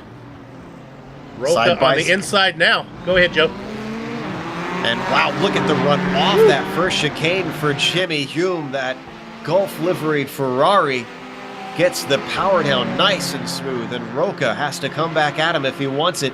Is he going to take a peek into De La Rogia? Defensive line from Hume. Even more aggressive line from Roca. Down to the inside. Looks good on the brakes. Takes away the apex, but he was way far inside there. Do they clatter doors? Trying to get through it. Roca still holding on as Hume finally takes the position back as they go through the first Lesmo. That's a fine piece of driving there through a chicane by both of those drivers. Both fighting very hard for this 4th position. Roca gets back just a little bit, regroups, tries to size up that Ferrari. Roca started this race in 2nd position. Was sent down the order early on. Has been climbing his way through ever since. After a spin in Parabolica, caused him to have to sit and wait to get going. Here we go. Has another run. Down to the corner where he lost it before. Another defensive move goes all the way to the bottom. He's not playing games here. Out breaks him into the corner, but can he get it going off of there?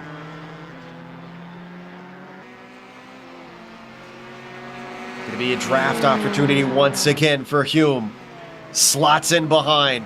Gets into the slipstream. Pulls out to the left side. Going to be a hard ask from this way around into the first chicane. Looking Got to a little run. bit- Look at that. Oh, a little bit better on the brakes, but coming up to the apex, carrying the speed, Humberto Roca denies him.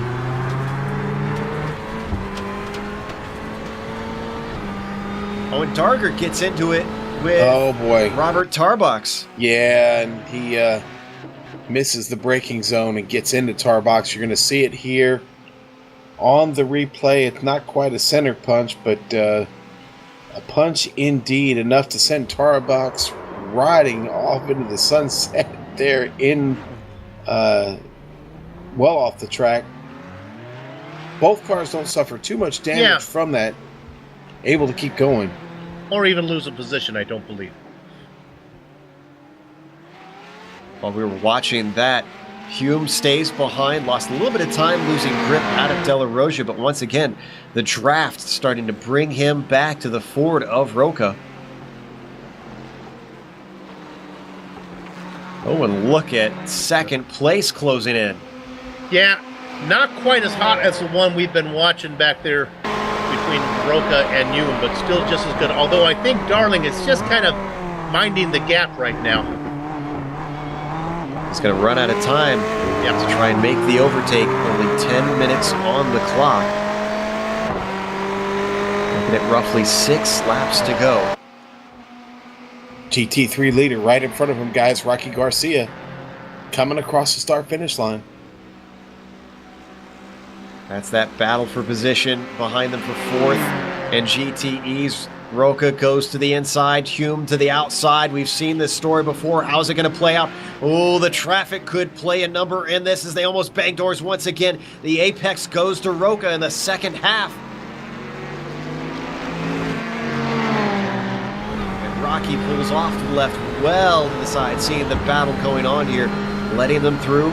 Doesn't have anything to worry for behind, does the GT3 leader. And the only thing I worry about there was that he had to ride all the way out in that trash out there on the outside. A minute and 5 seconds between Garcia and Collier in the GT3s. Yeah, I was just going to say, it's going to take a big mistake by Garcia to give up this lead.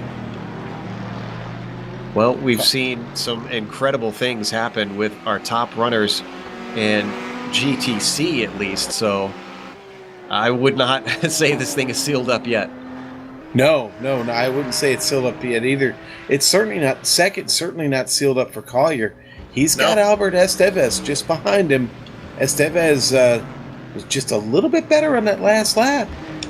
Collier looking over his shoulder here for the last 8.5 minutes.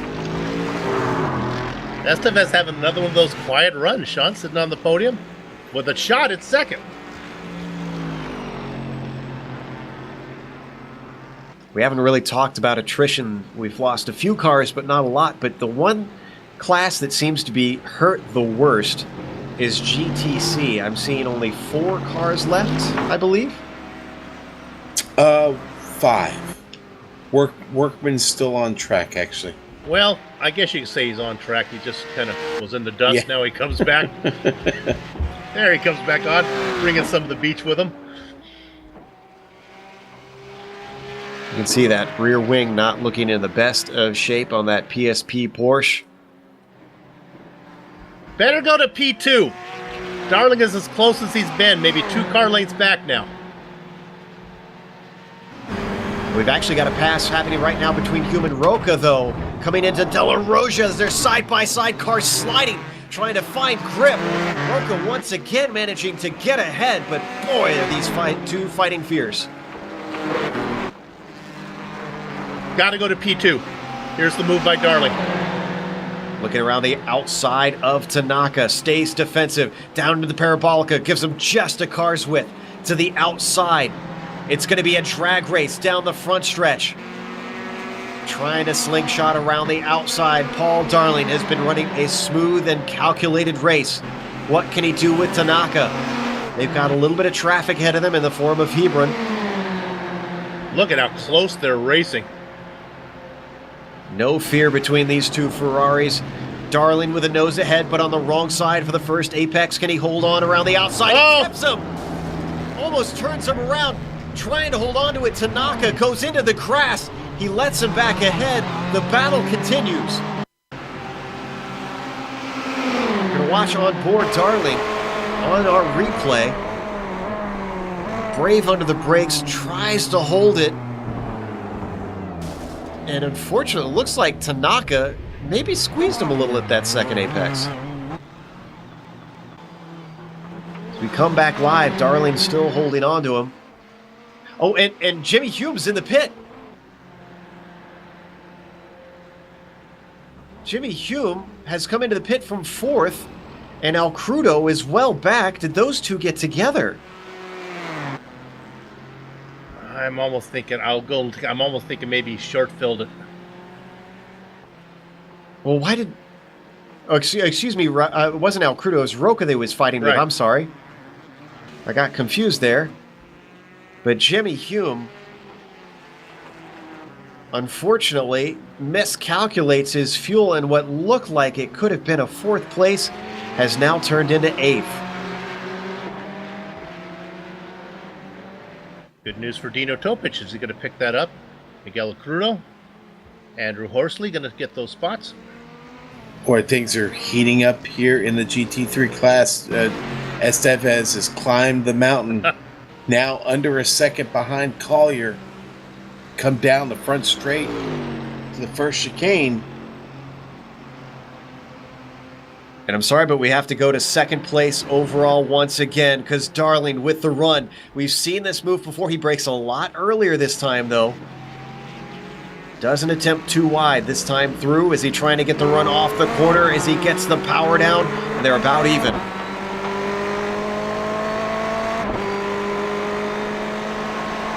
Much more timid there, Bill, into that first chicane than what we saw the last time around. Yeah, they got 4.5 minutes to get there. He'll have like another 2 or 3 bites there of that apple.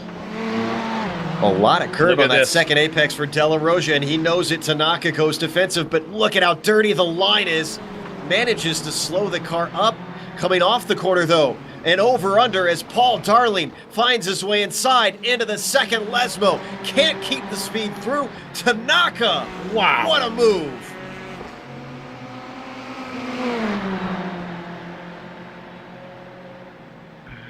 Victor Tanaka comes over and says, "I'm sorry for being a not nice person." Yeah, we can't say that one on air, I don't think. Oh, he's going to get another chance here. Great run off of Ascari. Look at Paul Darling. Can't do it around the inside once again. As we have an aggressive defense from Tanaka. He is trying desperately to hold on to P2. They've got traffic with Matthew Overton. Is that going to come into play as they go side by side around the final corner? 3 wide around the outside, almost gets it. Overton into the Sorry, wall. Matthew. And somehow both the Ferraris continue side by side like wrecking balls through the field. Darling around the outside once again, but more traffic. Deep onto the brakes. Does he make the corner? Just barely. Tanaka holding on to it. Jeez. Manages to cut off the apex. They do that. They do that right there in front of Estevez, who's trying to catch Tim Collier. Now they're going to come up on Collier. And that was Peter Hebron just ahead of them that they almost got into. Darling is going to have another bite on it. Coming to De La Rosa. He backs out of it, though. Don't worry, Albert. When they get up to Collier, it's going to be brutal as well. Oh! He pulls off to the left. He wants nothing of this. Darling still hassling Tanaka. But Sean, Collier can't really afford to. He can let him by without losing too much time. I think they're going to catch him at a good spot here, though. That really, really cost Estevez. Gets off to the racing line. Tanaka looking to the inside, under braking. Both of them managing to take the GT3 car. Tanaka sliding it through, but somehow keeps it steady. Can he get the run off the corner? He's looking a lot safer this time. 2 minutes to go. Yeah, I'm afraid that ended it for Estevez there, Sue. He's not going to be able to catch him unless Tim makes a mistake. Oh! Darling outbreaks himself into the Parabolica, manages to keep it on track. He's lost a little bit of time. I report that Overton kept the car out on track. He's going to get that 4th position. Look at him coming at you. This is not a battle for position ahead of them. Dargert is in a different class. We're going to go 3 wide. Oh, sitting in a deep. Darling trying to keep touch with Tanaka. And Stacy elects to take to the runoff just to get out of this mess. Genius. Stacy doing a great job of swallowing through the barricades.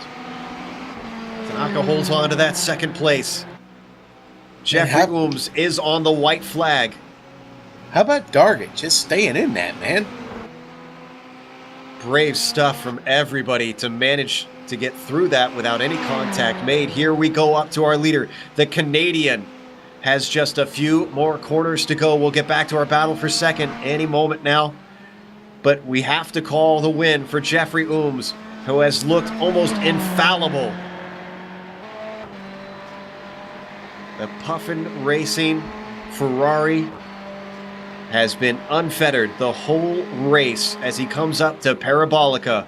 The number 97 has a gap of about 25 seconds. He could cruise the line if he wanted. Jeffrey Ooms takes the win here at Monza. Yeah. Is it really I think it's white flag now, right? Yep. Oh. Yeah, he got there a little too early. Good news for Tanaka and Darling. They get to keep playing. And they are getting ever closer.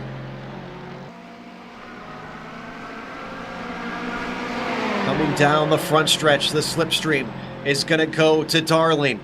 As look at Tanaka takes it all the way to the pit wall. Not looking to give him any quarter. Holds it off to the right. Sees him pull off, comes back to the racing line. Oh. Not able to get him this time.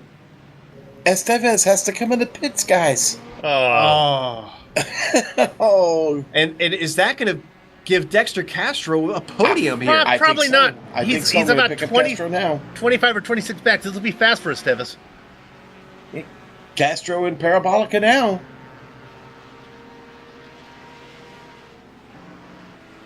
Well, I think he might have it. Meanwhile, we have to go the battle for 2nd. Tanaka clattered over the curbs hard, but bit of wheel spin for Darling. That could have been the chance. Falls back a bit. Oh, and once again, he is pushing hard. That car is all over the place, and unfortunately, I think that's going to cost Darling the place unless a big mistake happens from Tanaka. We have to go to Ooms with 1 corner to go. We called it falsely last time, but once again, still has that huge gap. A dominant run for Jeffrey Ooms. Takes another win here in the Ricmotech.com Challenge. We've got enough time to watch the battle here. Actually, no, we don't. It's Scott Johnson coming around the corner. Didn't look like a win at one point with all the problems going on around him, but Scott Johnson takes the win in GTC. Boy, what a run for Johnson. Now he can pan back to Tanaka. Looked like he's going to get there safely ahead of Darling as they go 2nd and 3rd. Rocky Garcia is still leading the way in our GT3s. Castro got out about 5 seconds ahead of Estevez, so podium for him. Some congratulations happening between Victor and Paul on what was a phenomenal battle. That is one for the ages for sure. Rocky Garcia, though, showing what happens when you got the speed in qualifying and you got the racecraft to back it up with over a minute ahead of the next car. Rocky Garcia is going to win here in the GT3 class at Monza.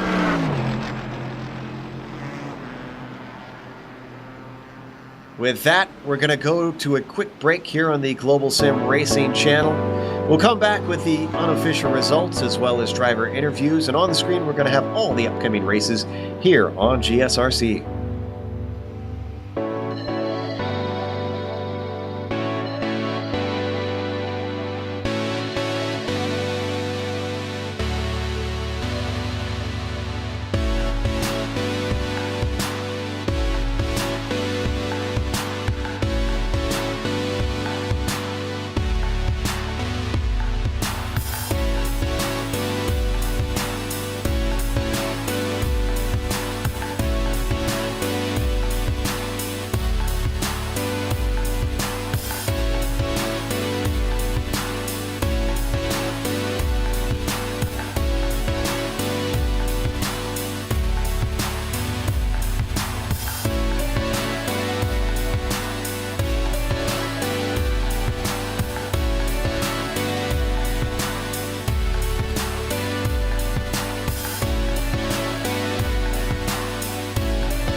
Welcome back to Monza, where we just saw round 4 of the Ricmotech.com challenge. Jeffrey Ooms managed to take home the win.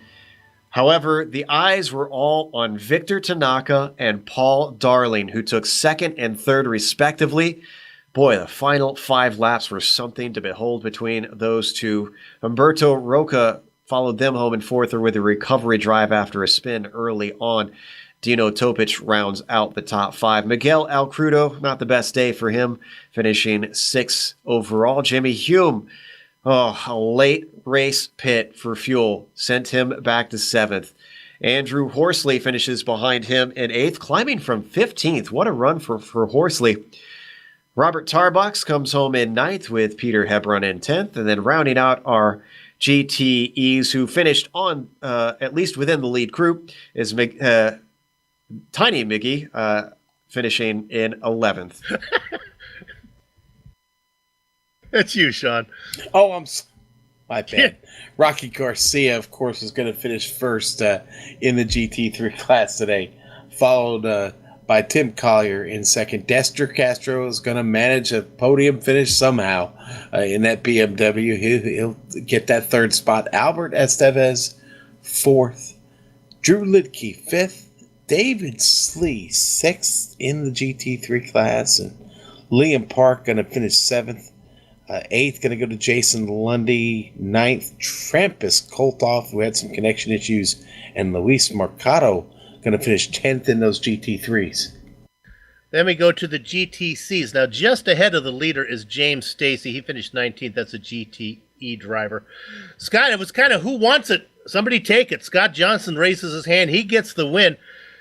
Jay Dargert was racing up front for a while, had to make a stop. Paul Hamilton, Lord knows he was fast enough, but boy, he had his share of issues. Matthew Overton, he got punted into the wall, pushed out of the way by Tanaka and Darling, but he was able to bring it home in 4th. And the last driver racing there for that group, Bart Workman, gets 5th. The other 2 cars that were out early, Mark Rosario down there in 31st position, and Ralph Kemmerer in 30th and 31st for them.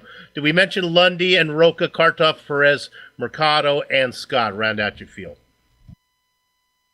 Our winner here today was Ooms. He is going to talk to Bill Zahn about what looked like not the most exciting of ones up front for him, but we'll find out the story. Jeffrey, I would say that you had an easy win of it, but I watched you. Man, it seemed like if there was a battle on track in another class up front, you happened to come up on it. There were some issues where you just had to wait.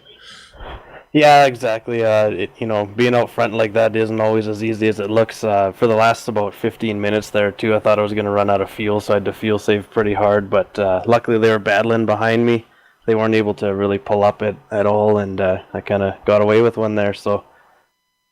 Well, you've made quite a splash as you come on to the GSRC broadcast here. Tell us a little bit about yourself. Did I hear a little bit of Canadian accent there at the end? Am I right? Oh, yeah, you're right there. You betcha. Where are you from up there? From southern Alberta, actually, Lethbridge, Alberta. And are you married? You work, what do you do? Or? Yeah, I'm a mechanic at a Toyota dealership up here. I've been dating my girlfriend for a year and a half now, something like that. Just living a happy life, pretty much. Cool. What's her name? Marnie. Money? Marnie, okay. Yeah, you betcha. Well, marry a girl with money, too. That's also good. Okay, well, so, you like the Ferrari? Yeah, I've been on the service now pretty much, I think, since 2013, and this is kind of the first car that I've really felt natural with. Everything else I've just been fighting, and then joining Puffin, too, that's really been a huge help for me. But, yeah, the car's a nice thing to drive for sure. You've been around since 2013. Why are we just seeing you now on GSRC? Where have you been? Basically didn't really know much about league racing or anything like that, and I was kind of looking for a league to run in for about a year and something like that, and just kind of found you guys. Basically just started running, and Here we are. So we'll get you out of here on this one. I don't know how they pronounce these kind of things in Canada. Want to give us the official pronunciation on your last name? Ooms. Ooms, okay. Yeah, you betcha. Thanks. All right, Jeffrey. Congratulations on the win today, man. Right on. Thank you. Have a good one. And Soup, he ends that with a you betcha. Was he doing that on purpose, or I do you think think it was? Yeah, okay. All right, the one that everybody wants to hear from, Victor Tanaka, second place finisher in the GTE with a huge battle with Paul Darling. Victor, I saw you apologizing for fighting that hard for the position. Was Paul actually mad at you at the end, or did he enjoy the fight? Hello, guys. I'm not sure. I didn't hear from him, so I would guess it wasn't. But yeah, I mean, yeah, that was just amazing, and I knew he had the pace. But I just couldn't, make it easy for him, and we've raced each other, a lot, so I'm very comfortable racing side by side with him. That was just the best piece of racing I've had in a long time. Now, you qualified 6th and managed to work your way up to 2nd. Did you have your strategy planned out beforehand? Do you kind of do it on the fly, just feel it out? Whatever the case, it worked. Yeah, I mean, yeah, the race was chaos, Yeah, if you look at the first few laps, you just couldn't guess what was going to happen. Everybody had issues. I had a few slowdowns, and I was losing Paul and Jimmy at the beginning, and then Paul pitted earlier. I thought he had issues, but he actually didn't. That was actually his strategy, and I only found out at the end when he came right behind me. Did it make you nervous when you saw him exit out that close? Did you think a battle was on, or did you think you could run away with him? Oh, I knew it was on, and I thought he would get me in no time. And then I realized he wasn't that much faster. And then I realized that on the last few laps, we actually have a lot of traffic, and I know I'm fairly good on negotiating traffic, so I knew I had a chance of keeping him behind. And of course, there was that incident into the first chicane where you got tipped off into the grass and had to return. Were you surprised to see him let you keep the position? Kind of, yeah. Because I don't know. It was way too close. Again, I feel like I was a little too optimistic. Trying to take the racing line, and I feel like he was just that close that he felt, all right, I'll give you the position back because of the way the incident happened. But yeah, I really appreciate and that's Paul. He's very he always race cleans, and yeah, it's always fun with him. Well, you gave us something to watch and enjoy, that's for sure. Victor Tanaka, congratulations on the 2nd place today. Thank you. Thanks a lot for the broadcast, guys. Have a good one. I believe up next we have our winner in the GTC, Scotty Johnson, and is here to talk to Sean. Scotty, congratulations. Man, that was a pretty exciting race. Talk to us about yours. There was a lot of excitement out there today. I survived. Yeah. Yeah, there was I was pushing a little too hard at the beginning, and Paul got way out front, and then we started to gather things back up again. Everybody's running nose to tail, and I spun out in front of Jay, and he got by me, and then I don't know what happened with him and Dex up front, but everybody started spinning and crashing side to side in front of me, and I thought I was going to get run over from behind because I was slowing down trying to avoid the crash. And at the end, I almost ran out of fuel there the last lap, so it was kind of hairy going, I'm out front this far, and I'm going to screw this thing up and run out of gas. So maybe need a little drafting help a little earlier than that, and you just weren't getting it, huh? Yeah, it was tough. There's races since we start in the back that guys that don't qualify that come up behind us in faster cars can really chop up our pack, and it makes it hard to catch that draft. And once she goes, she's gone. Boy, in your pack, the GTC pack, a lot of trouble today. It was really, really tough riding with the other classes. Of course, Paul, who had led a good portion of the early stage of this race, he finds trouble. Jay found his own bit of trouble. As you said, you had yours, but you survived, like you said. And what a big win for you here today at Monza. How do you feel? What's the feeling you have here sitting on top of the podium right now after 100 minutes? Are you exhausted? Are you elated? Or have you caught your second wind? Definitely don't have the second wind. I'm ready to get away from this thing. My legs are killing me, and my shirt's soaked. It was intense. My car, I didn't take tires, and even though the tire wear wasn't too bad, coming into the second chicane there, that left-hander, whenever I had a GTE next to me, my car would not turn, so I kept hitting the curbs. But yeah, I'm glad she's done. And well, you talk about hitting those curbs. Was that affecting, the more you hit them, was it affecting the handling on the car?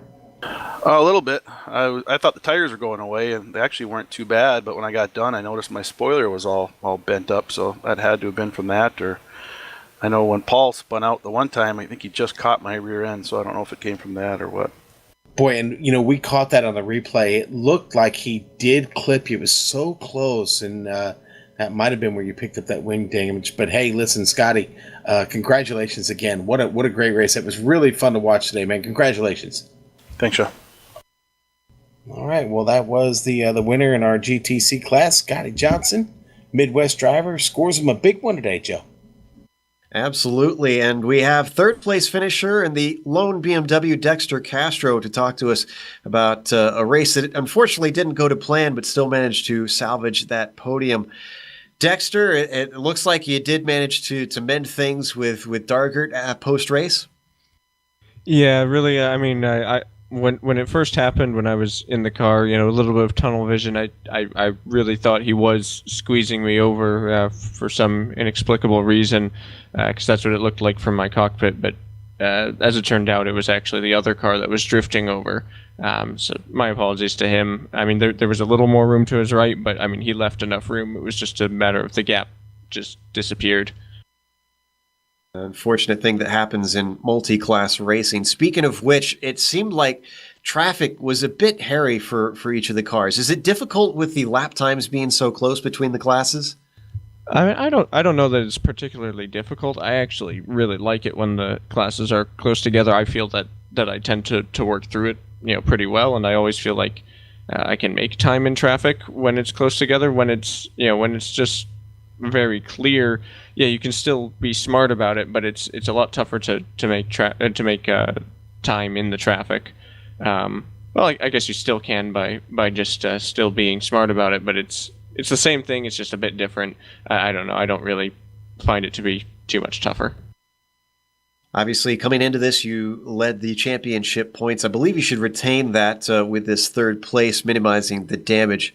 Are you thinking about the GT3 championship, or is that not on your mind? I don't know. I mean, I'm sort of at this point just going out there, and I don't want to, just because Roque, showed up, after missing 2 races and there's only 1 drop week. I don't want him to just walk all over me. Even if I were able to cruise into a championship, finishing second most of the way. So I still want to get out there and beat him, at the tracks that aren't named Monza. I can understand that. He certainly seemed to have the legs on everybody today. Well, thanks for coming and talking to us, Dexter, and hopefully it goes a little bit smoother next round. Yep, yeah, it should be much better. I mean, I was actually still struggling for pace in the BMW even at Laguna, but at least it wasn't Monza, so the rest of the normal tracks should be fun. All right, we'll catch you later. That was Dexter Castro, third place finisher in the GT3s. We're going to close up today. Of course, we want to thank Ricmotech for sponsoring this series and Mikel Alcrudo for organizing things. Thanks to the companies that provide the software and hardware for our broadcast listed here on your screen. Additional thanks to Eric Ekholm and Casey Lalonde who provide our wonderful music. See the screen for how to get a hold of more of their great work. Thanks to the team today, Amjad, Sean, Bill, and Dougie. If you'd like to find out more about GSRC, including upcoming races, you can find it at globalsimracingchannel.com, or you can check out our social media on Twitter at GSR Channel or Facebook at /GlobalSimRacingChannel. The next race that we're covering, that is going to be at Sonoma. That'll be Wednesday, August 23rd. That kicks off at 8:50 p.m. Eastern. We also have upcoming races for other series listed on the screen, so check those out and mark them down on your calendar. However, until next time, race clean, race hard, and we'll see you on the track.